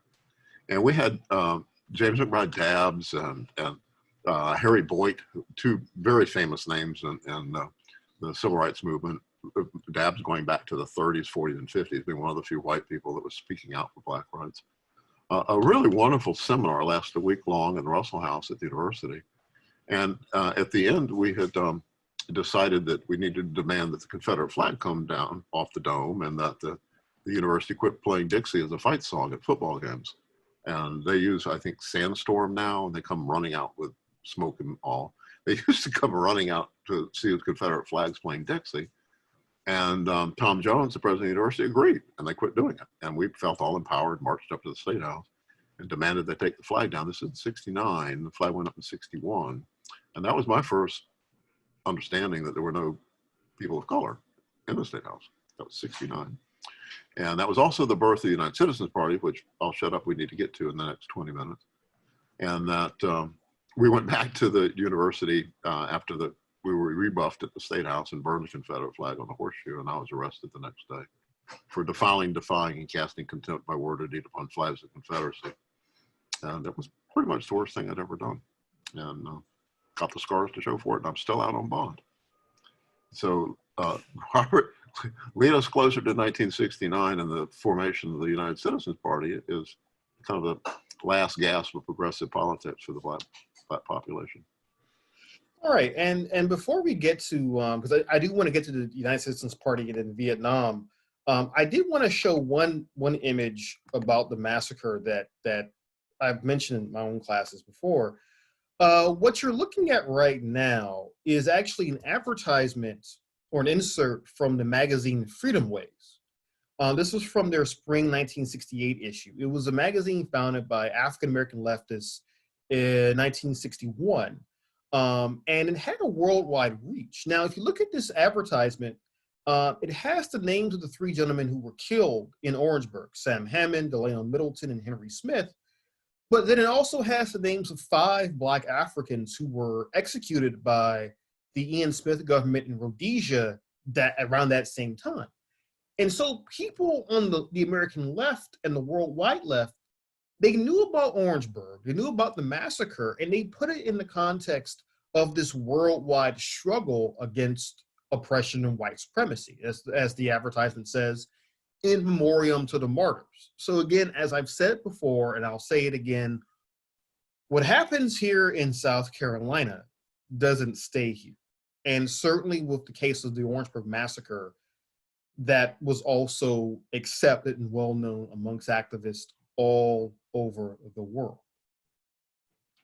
Now, the thing about Black power in South Carolina and activism in South Carolina is that it's also beginning to take different forms. By 68, 69, you're having new movements that, again, as Brett and others have pointed out this evening, movements that actually harken back more to what you were seeing in the 30s and 40s, where folks are taking the problems of racism and capitalism and saying these are shared issues we should be campaigning against. For example, 1969, the Charleston hospital strike, where a largely Black group of nurses goes on strike for better wages, better working conditions. And they attract the attention of the AFL-CIO, of other large unions across the country. They also attract the attention of many civil rights organizations, including SCLC. Many civil rights activists like Coretta Scott King, Andrew Young, and Ralph Abernathy come to Charleston and join in this movement. And as you can see, the signs say, human dignity for hospital workers.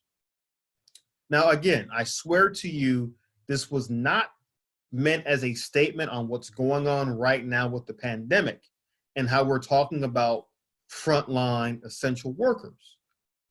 But I cannot help but look at this image right now and think about these nurses going on strike and think about the people who are on the front lines fighting this pandemic right now in 2020. Again, these issues never really go away. They keep coming back. They keep coming back because our society has a difficult time dealing with them in a holistic fashion. But the hospital strike in '69 shows how these issues of economic and racial justice were still incredibly important to so many folks on the ground in South Carolina. And again, like the Orangeburg Massacre I just mentioned a moment ago, this is also one of those issues, one of those events in the state's history that should really be better known outside the state. By the way, if you look at the study guide, there is a link to a great documentary about this event also posted on there. And as Todd is pointing out, in the 60s, you had a lot of Black radical activism within the labor movement all across the country, certainly in Detroit and other parts of the country as well. All right. Okay. By the way, can you guys see the image of Coretta Scott King at the march? You're not sharing your screen. Okay, let me The martyr stop image is still up. Okay, let me try it again one more time. Okay.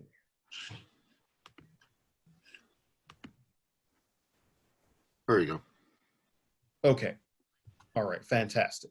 Okay, so again, this is the image I was mentioning a moment ago, Coretta Scott King. And remember, this is just over a year after Martin Luther King's assassination, when Coretta Scott King is really trying to lend her name and her voice to this movement in Charleston in 1969. I'm way back in that march somewhere, Robert. Way back there.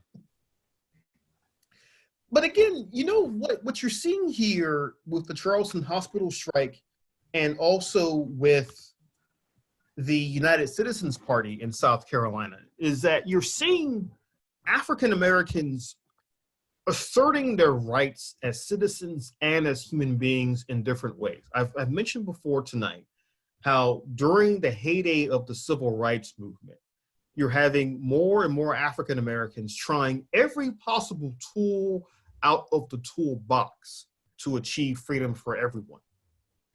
The United Citizens Party was certainly an attempt to do so in the political realm. It represented their frustration with both major parties in South Carolina. And again, you want to think about the United Citizens Party as being within that same history as the Progressive Democratic parties in the 1940s in South Carolina. You could think of it in the tradition going even much further back to the radical Republicans in South Carolina during the Reconstruction period, many of them who were also African American.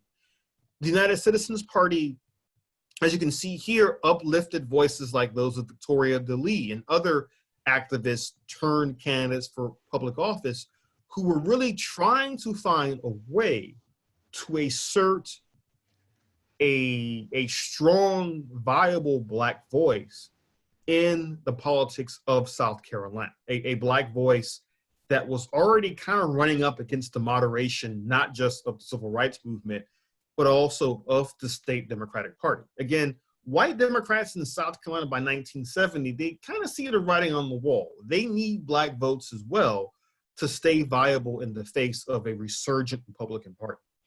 Well, Robert, you need to point out that leading up to 1970, there were no Black elected officials. Mm-hmm. And so that was becoming more and more apparent as this Black Power movement is rising, alleging they're being left out.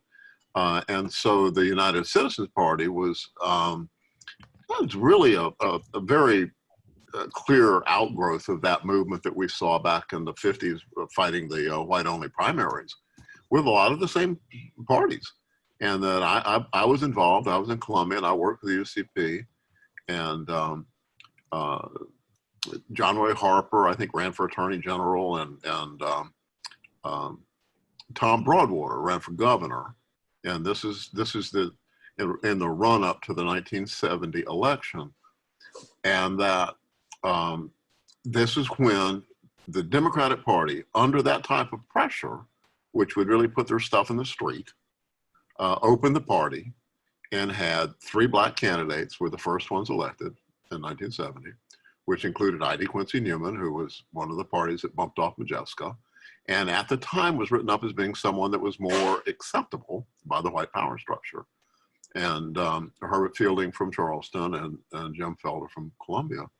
And so there was this open door policy for the less strident Black people to be able to come in and take some of the heat off this kind of historic, hundreds of years of completely being shut out of the system, at least since 1877. And so the United Citizens Party, that transition where they raised hell, they never got elected to anything, but they opened up the Democratic Party, and they opened it up to basically accommodationist. And that's pretty much where we left politics right now. Yeah, exactly. And, you know, I think that point about the lack of Black representation in the state government in the 60s is a really important one, because this is an issue that was not just prevalent in South Carolina, but was really a problem throughout the South. By the 1970s, which we'll talk something about next week, you do see this explosion of candidates for office who are African-American all across the South at every single level. And this happens to some extent in South Carolina, but as Todd has pointed out in the comments in the chat, this is also part of a rich tradition of Black third-party organizing that you're seeing in the 1940s and 1960s with the Mississippi Freedom Democratic Party, with the Lowndes County attempt at a Black Panther Party in Alabama in 1965, and the UCP also fits into that in the late 1960s as well. Now, I want to end tonight by talking about Vietnam, because as all of these issues, I'll just talk about the next week, as all of these issues are coming to the fore at home, talking about civil rights and human rights, economic inequality, and so forth, issues that I've talked about or had to kind of gloss over for the sake of time, also keep in mind that so many of these activists, Martin Luther King, Coretta Scott King, people in the UCP and so forth, members of the Black Power movement, folks who are at Orangeburg, folks who will die at Jackson State and so forth, they were also all unified on opposition to the Vietnam War. And we often think of the anti-war movement as, oh, it's those kids who were at Berkeley or those kids at Columbia University in New York, just kids with long hair and that's it, which is why I made sure that the image I wanted to use for this evening was of veterans who fought in the war who were opposed to it afterwards. Because the story of the anti-war movement in South Carolina is also very much a story of activists working hand in hand with veterans of the war, with veterans of the Black Power movement and civil rights movement, also coming to oppose what they saw as one of the great moral abominations of their time. There is a reason why by 1967, Martin Luther King Jr. speaks out against Vietnam. There is a reason why so many activists in SNCC, in the Black Panther Party, et cetera, come speak out against Vietnam, because for many of them, they see it as an extension of the problems plaguing American society domestically. And think about this carefully. The critique many of these activists are making of the Vietnam War was a critique that you heard echoed during the Cold War, during the Great War, and so forth, that the problems of racism and militarism in America are now being spread to kill people all over the world, including in Vietnam. Robert, this was a period when I think the white movement and the peace movement connected with the anti-racist movement and understanding that America's imperialist policy was driven by racism. And so those of us that were involved in the anti-war movement were understood that the third world countries that were fighting for their liberation were being oppressed because of there were people of color. And that the work that was done around that anti-war movement was really a collaborative effort. Ms. Simkins had a radio show in 1966-7 for a number of years called Making Way Out of No Way. And that was her Richland County Citizens Committee. And we have a transcript that's on the university's website that where she actually wrote out longhand or typed her proposals for her programs. And she came out against the Vietnam War in '66 and written in scrawl across the top of it, rejected in its entirety. And the speech that King gave at the Riverside Church in April '67, a year before he was killed, the speech is called Beyond Vietnam, referred to as either the Riverside speech or that. It's mandatory reading, and I need to go back and look at our reading list. If it's not in there, I'm going to add it and send it to people. But his Beyond Vietnam speech was where that analogy of the three-headed monster of war, racism, and poverty came from. He spoke to that. A country that spends more on weapons of destruction than on, the survival is heading towards moral decay.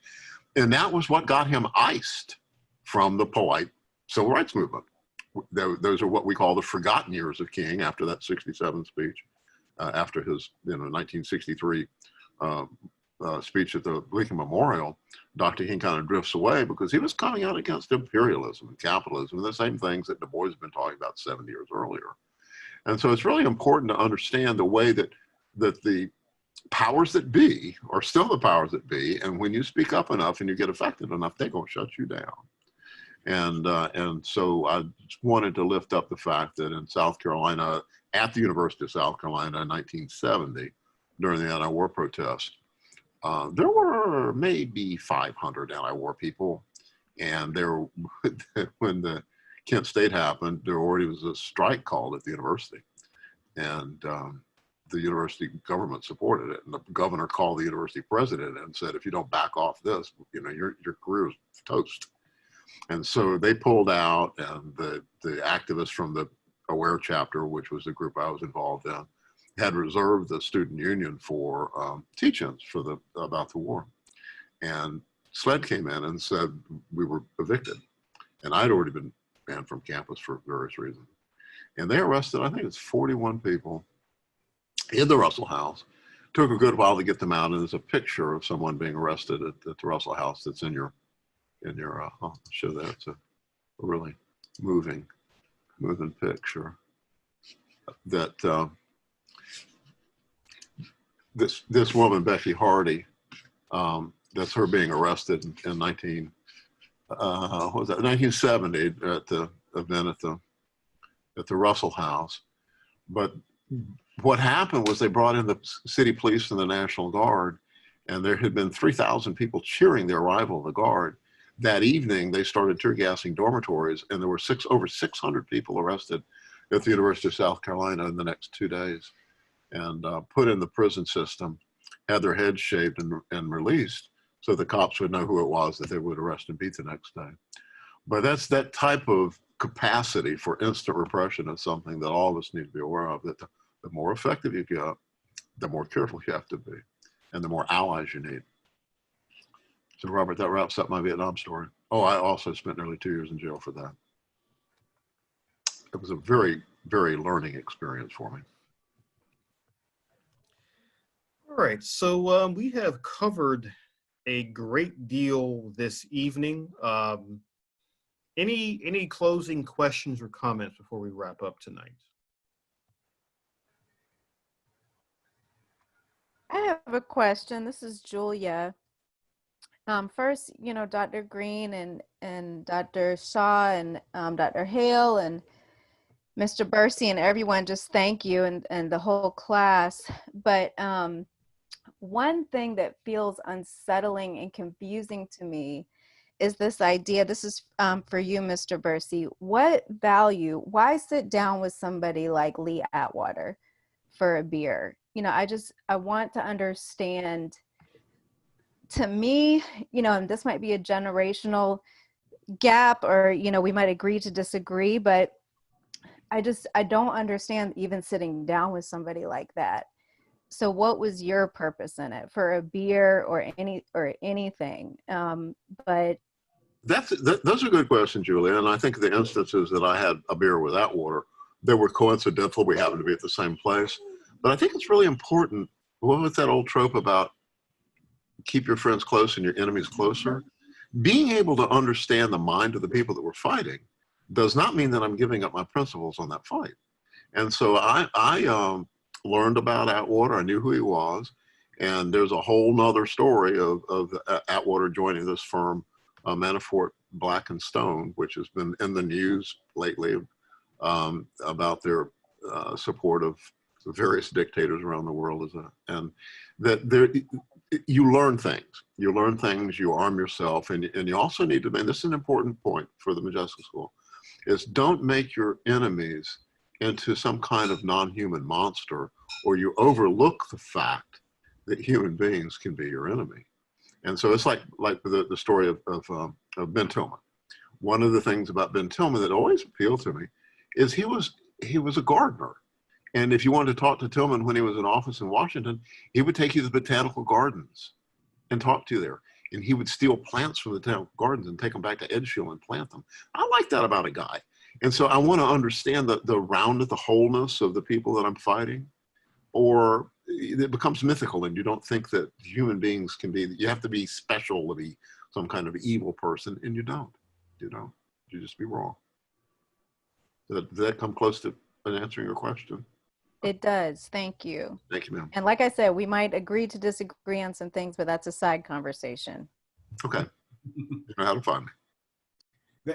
I'll just add that there's another aspect to that Lee Atwater story, and I know Marjorie Hammock can speak to this as well, being a proud graduate of Howard University. But there was a famous takeover of our administration building at Howard University the year after I graduated, because Lee Atwater was added to the board of trustees of Howard University. And this would have been in the early 80s, or well, no, actually the late 80s. Late 80s. Late 80s, right, thank you. I gotta remember when I graduated, Mark. But, and so in some ways, even before I knew of Lee Atwater's aspects of the Southern strategy, I was quite aware of his impact.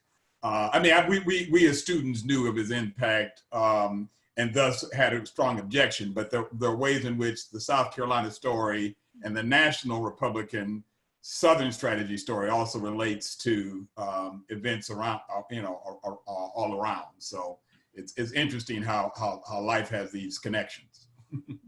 And if I may add to the Atwater story, ultimately, the then sitting president, I think his name was Cheek, was removed by the Board of Trustees for inviting him. But it had been a real play of the Republican Party to invade, as it were, historically Black colleges and try and influence them by putting people on their boards. Yeah, that's right. That's right. So he was really sinister. Robert, I wouldn't mind taking a little shot here. Go for it. In the context of the importance of building a united front and the many significant contributions that the struggle for African-American liberation have contributed, certainly including fighting for public school systems. But in particular, the Septima Clark contribution, along with others, of citizenship schools and understanding that concept of the people, by the people, for the people, and self-determination, just teaching the engagement of individual citizens and the belief that we need to have that each person should have and should be able to fight for some agency in having a say over their life. And too frequently, just like we forget that the '63 March on Washington seemed to lead with jobs, it was always that economic part, but that notion of citizenship and self-determination and self-government is so relevant today. And it's obviously got major class components about who are the of the people, by the people, and for the people. And a final comment, I'm just so delighted to get to be here and listen and learn so much from these classes. Let me say that Lewis is from Bethune, South Carolina. He is not an outside agitator. Born, raised, and miseducated. Born, raised, and miseducated in South Carolina. We appreciate your participation. And Lewis is our guest speaker when we get to the theory part, because part of his work historically has been understanding the role corporations play in our problems. And Robert. Dr. Dahlman, I'm worried about you. You hadn't said anything tonight. Are you okay? He's apparently okay. He's grinning. Or his last No, I'm soaking it in. All right, brother.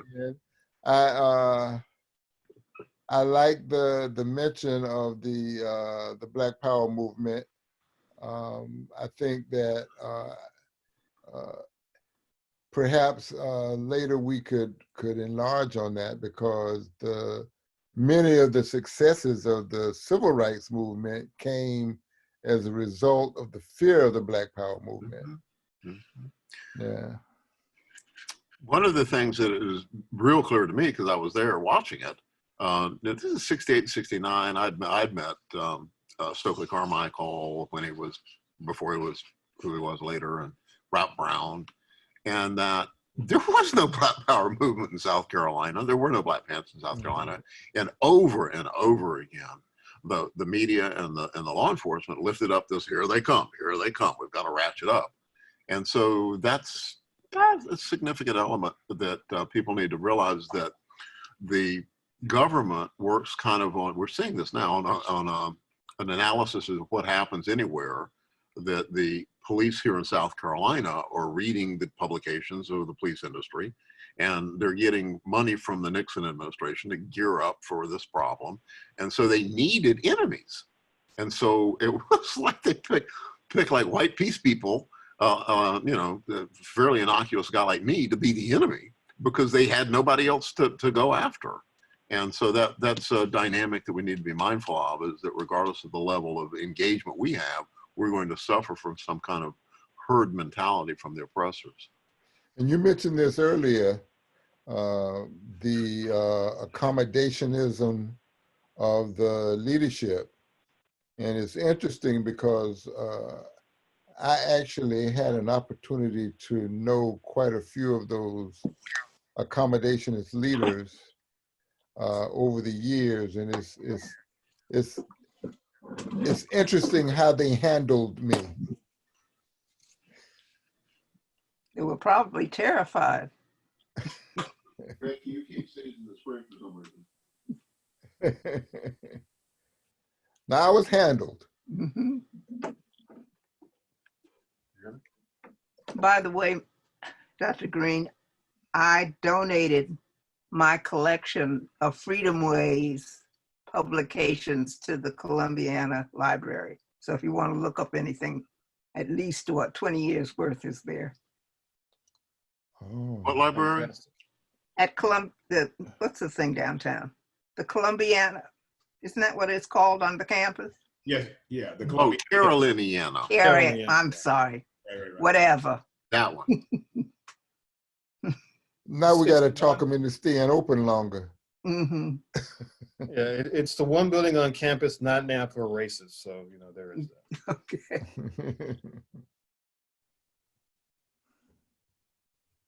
Well, let's hear some more comments here. We've still got 30 people online here that hadn't said doodly. Well, here, We're going to hang up on you. this is Connie Barnes. I want to, if you all have not read the piece that was, there's so many articles to read, but I did pull the White Citizen Council of Orangeburg. Being a graduate of South Carolina State, I wanted to read about that, and I don't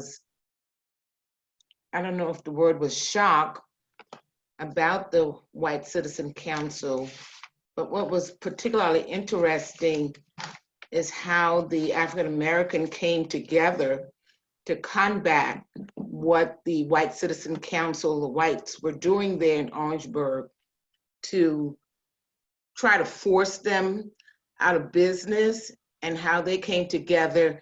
And I don't want to use the word retaliate, but perhaps that was the best use of that word in terms of how they were able to sustain themselves during a very critical point. And I think I heard Dr. Greene say this, but after the Orangeburg massacre, Orangeburg has not recovered. And I went back to South Carolina State for my 25th class reunion. And I was very disappointed that Orangeburg really seems to be stuck in a place. So I believe the more that we are aware, the more that we engage people in understanding what took place, because sometimes it appears to me that people have selected amnesia about history, and they tend to romanticize, if you will, what really took place. And if we are not knowledgeable, educated ourselves, we will allow misinformation to continue to go from one generation to the other. So I just would suggest, if that piece had not been read, that is very interesting, and I think it'll help us in terms of how we share information with others that we encounter about what really took place. And if we're not careful, as George Sandiana said, we will repeat some of the same type of behavior. As a matter of fact, we perhaps are repeating it right now. So it's a lot to read, but that was really an interesting piece. And one other thing, Dr. Greene, I was trying to pull your piece from the university. I think the abstract is there. Is it a paid type of service? You would need to pay for that to get that article? Well, unfortunately, one of the joys of writing in academia means writing for journals that often get put behind a paywall. I've been trying to find a PDF of it somewhere. If I can dig it up, I'll try to get it to press so we can get it online. But it's one of those, the article I wrote that is linked on there it was actually written for a British journal that focuses on civil rights history. And the editors of that particular issue were really keen to have something in there about South Carolina, because they told me back at the time when I wrote it that South Carolina, at least amongst many civil rights historians, it's not quite at the same level of prominence as, say, an Alabama or Mississippi or even a Georgia. And so they wanted something in there about South Carolina, specifically because of what we talked about tonight. I'm going to try to see what I can do about finding a PDF. I used to have a PDF of it on like a laptop, like 2 laptops ago, but I'll see if I can find it somehow to get it to people so they can read it. I have a question also. It has come to my attention, and whether it's true or not, or accurate or not, that there was a generational conflict around the Orangeburg massacre in which a lot of the elders did not support the students. Is that accurate, or can you speak on that? So that was in, quick second. So to your point about the generational conflict, that was certainly present in what was going on, not just in Orangeburg, but really across the civil rights Black Power movement by that point. But in particular in Orangeburg, there was a sense amongst many of the students that they weren't really getting the support that they wanted. And I think, and even in the aftermath of the Orangeburg massacre, and I think this is actually what Constance was talking about, one of the reasons Orangeburg has not really recovered is that those elders, depending on who you ask, who you talk to, there was a sense that they did not do as much to support students, even in the aftermath of the massacre. And certainly this is a story that you see across the South in that late 60s, early 70s time period. Just to give you another example, I'm a native of Augusta, Georgia. And Augusta had its own race riot in 1970, in which 6 people died, and it never gets talked about. It's kind of forgotten about because because of when it happens, and it happens in Augusta. And people are thinking, Augusta, the race riot there? But yeah, it actually happened. In fact, I will tell a very quick story about that race riot. So my grandmother, who still lives in Augusta, she told me once years ago that my grandfather, her husband, who's since deceased, during the height of the Augusta riot in 1970, which, by the way, was sparked by the police in Augusta beating up and I think killing a Black prisoner, during the riot, my grandfather goes to the grocery store, and he figures, oh, okay, well, you know, everybody else is looting the grocery store. I guess I can too. Who's going to stop me at this point? Now, my grandfather, he served in Vietnam. He was a postal worker at this time, upstanding citizen, but he's thinking, oh, okay, I can get some free groceries for the week.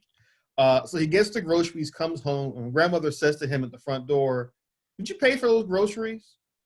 Grandfather was like, no, not really. And she says to him, you got to take those back. And he's like, we want to go back in the middle of a riot and take back these groceries? He's like, yes. So again, you know, the stories that we have about the civil rights and Black Power movements, I will urge those, especially those who are younger, talk to your elders, talk to folks who were around this era, even those who were not involved, because they may have some unique perspectives on what was going on in the 50s and 60s. I will say that to Dr. Goldman's question, that there was this ongoing dynamic that exists even today in the tensions, particularly at historically Black institutions, at HBCUs, between the administration, the faculty, and student activists. And you know, there's a very well-written book by Sekou Franklin on Black student activism across generations, about the Black student movement.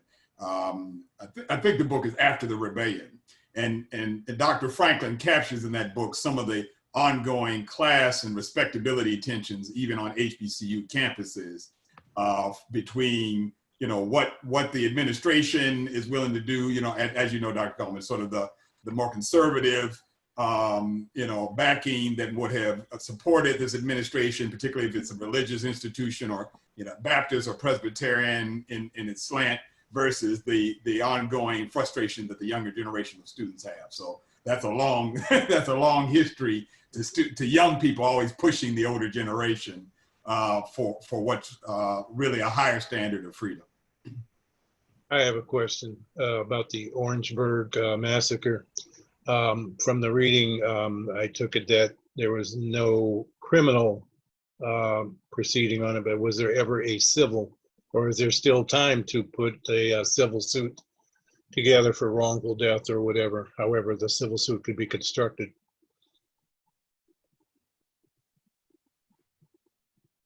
Anybody? You know, I'm trying to remember. Me too. It seems to me that there has been, what's his name? I want to bring up the name of Ike Williams. And I can remember some sort of dialogue that he had publicly about the need to address that. I don't know if it went anywhere. Who used to be with the NAACP when he was alive.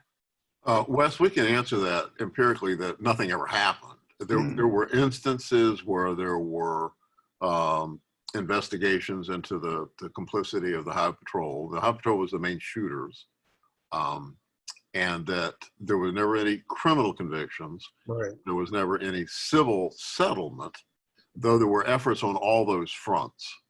And that's the way it was left. Well, I was just thinking that, you know, even though there was no success with the civil end of it, that could still be pursued, could it not? You can sue anybody, you know, that there's no problem there. But some of the players in the game now, Cleveland Sellers, who was one of the wounded people there, who I made a disparaging remark about earlier, Cleveland went on to be the director of the African American Studies Department at the University of South Carolina, moved from there to be the president of Voorhees University in Orangeburg County. His son, while he was a student at the university, ran for, in law school, ran for and won a seat in the legislature. Right. And Bakari Sellers is now a darling of CNN, and he's like actually working for the Netanyahu government.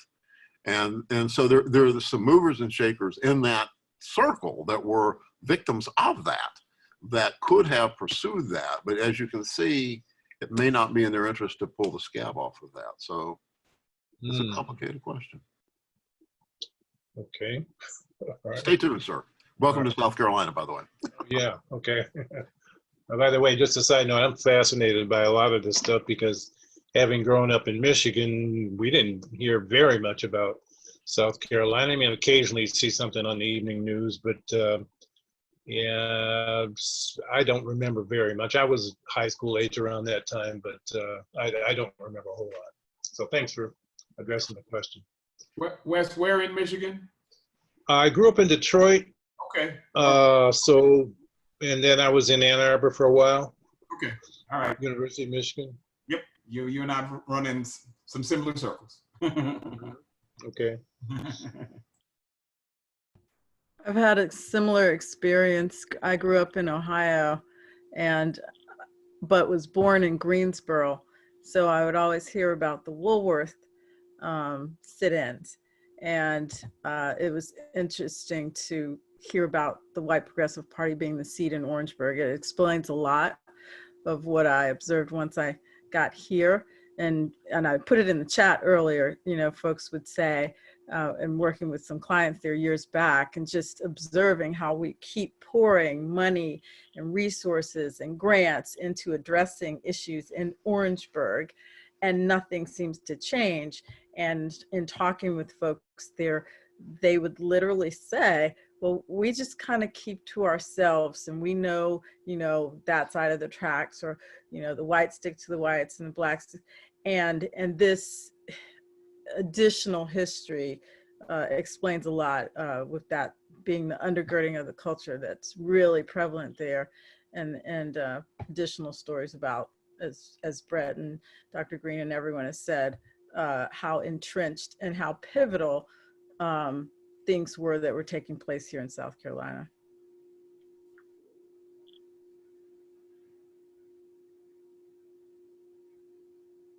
I don't want to cut off the commentary because I'm enjoying people speaking that haven't said anything, but we don't want to sit here staring at the screen.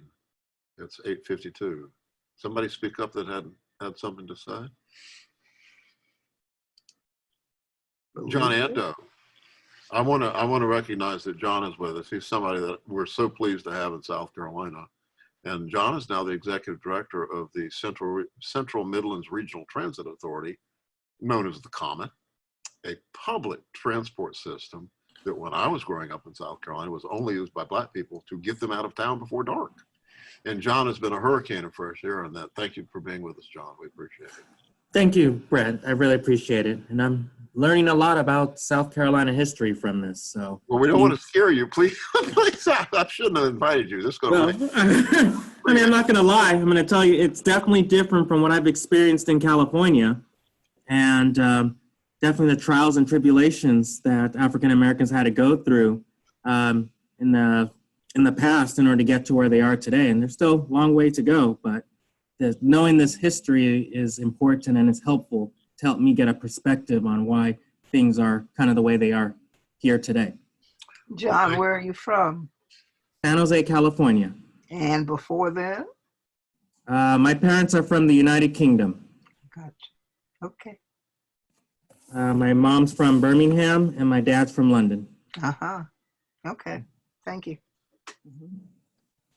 Thank you, John. Of course. Andy McDaniels, I'm calling you out now. You're the leadership of tomorrow.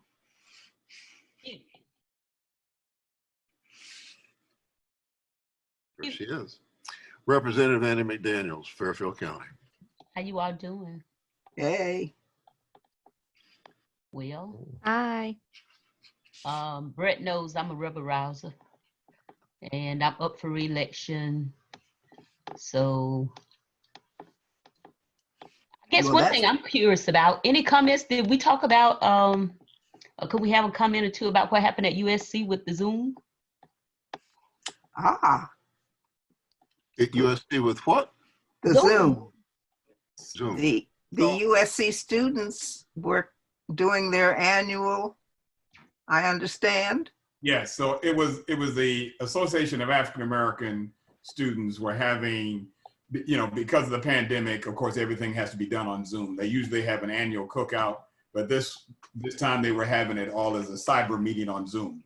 And there were at least 2 individuals that came in to bombarded their Zoom meeting one blandishing a Nazi flag, the other one in blackface, and they both shouted racial slurs and just, fundamentally, inhumane and brutal language at the students. So the administration, the president, and various other organizations have condemned it. And right now, they're trying to see if they can work with Zoom to find out if they can locate IP address or some identifier with the individuals. If they're students, they'll come under disciplinary actions as students. If they're private citizens, in any way, if there is some prosecution that can occur. But yeah, that happened, just this past, this is Monday. It was over the weekend?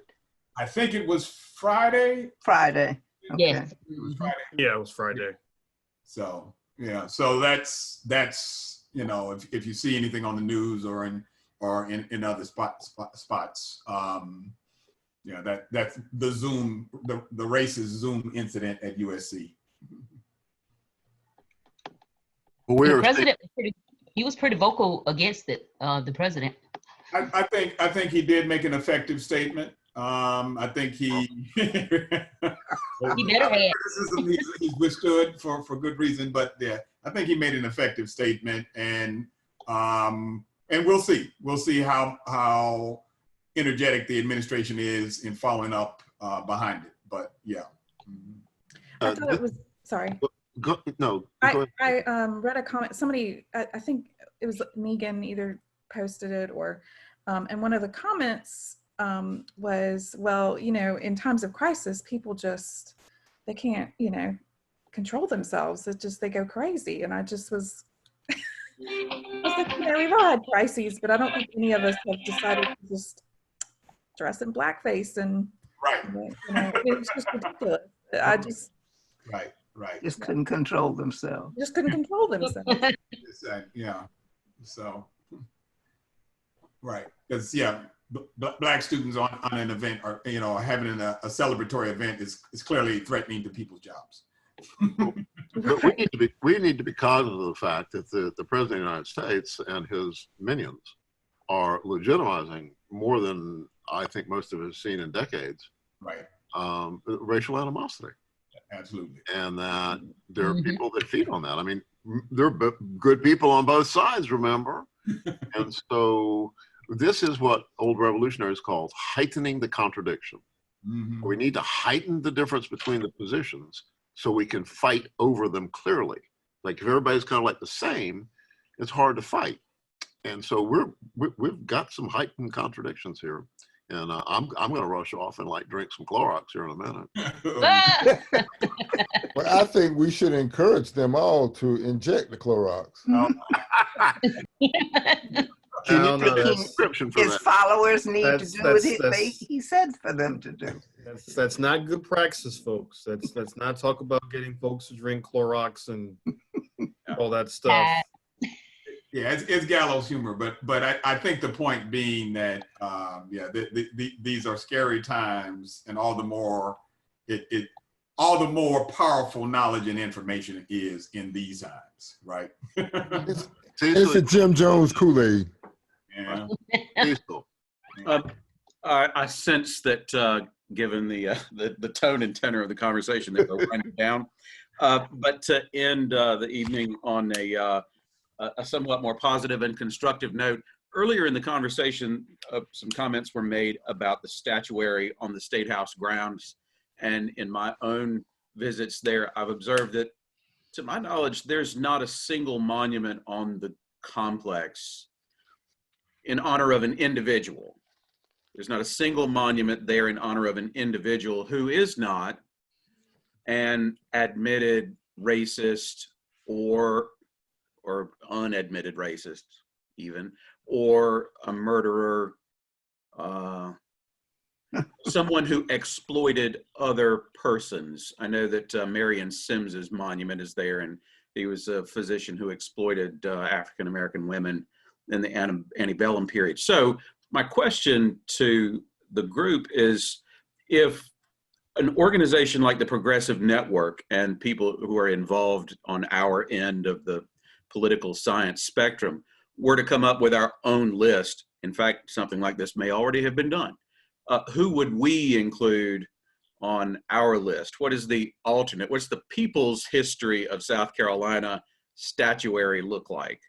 Can I just, before your question is answered, the Progressive Network has what it's called a monument walk.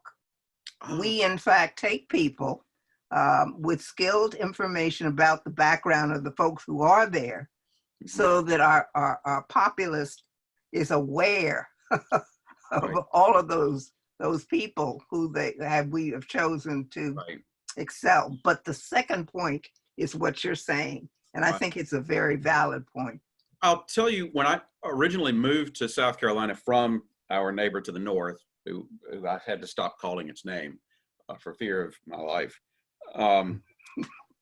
I went to the State House complex and did a walk without docents or any guide the first time. And knowing that, for example, Ron McNair was from South Carolina, I fully anticipated seeing a statue in memorial to Ron McNair, the astronaut who died in the Challenger explosion in January of '86, I think, and was surprised that there is no statue, there's no mention of him on the State House grounds.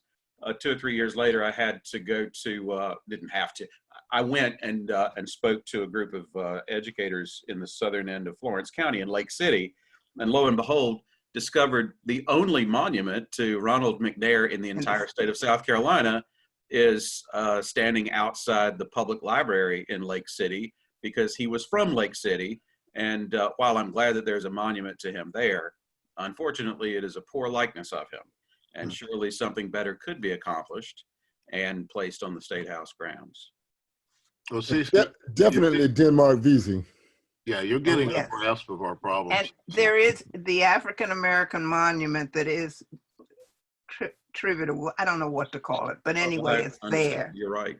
And the fight that only Gilda Carpenter can help you understand about how he was excluded. I mean, again, it almost toppled the monument itself, which was supposed to be kind of a trade-off for still having to deal with the flag being on the grounds.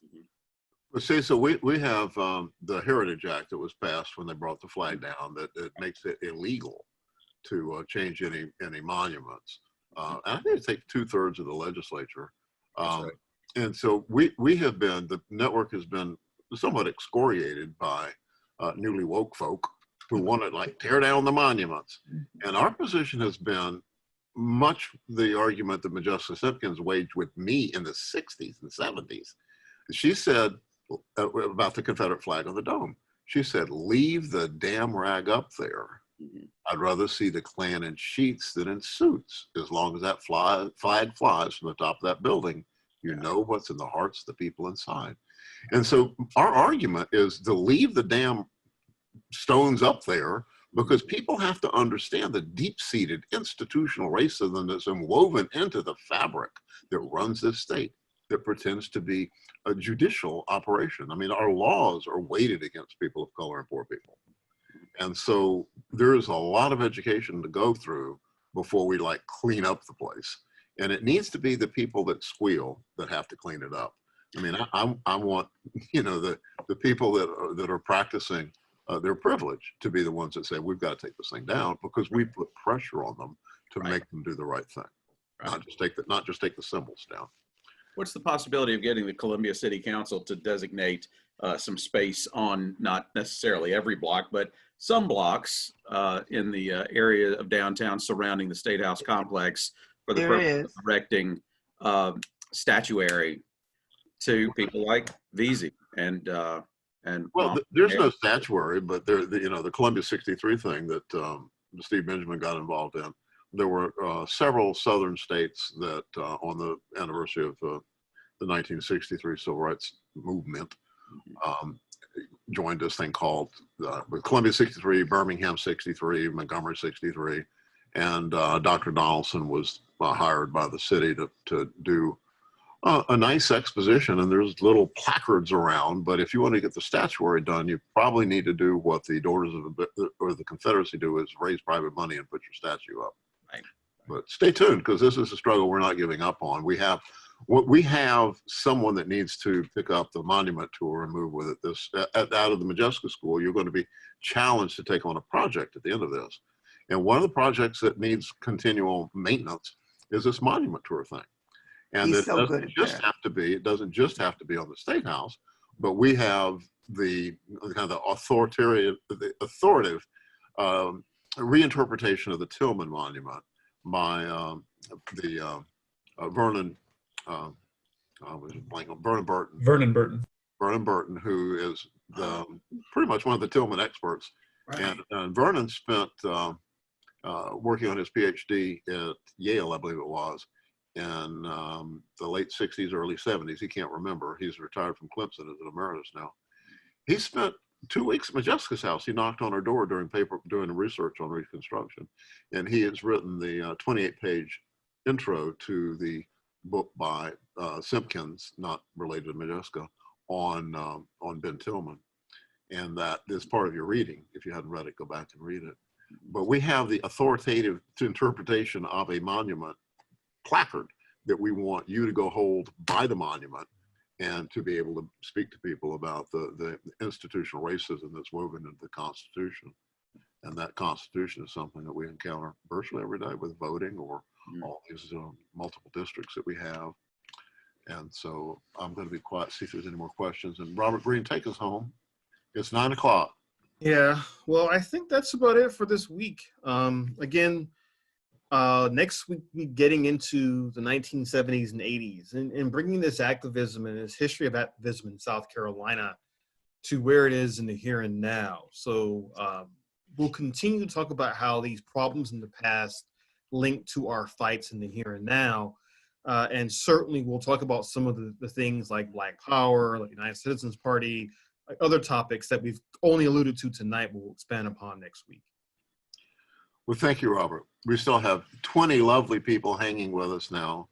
And so I'm going to wave goodbye. Bye, everybody. Bye-bye. I really appreciate being able to spend time with you folks, because it's lonely here at the end of our dirt road. It's safe. We're going to stay here. So we'll see y'all next time. Next time. Stay tuned. Good night, everyone. Good Good night. night. Peace, everybody. Thank you.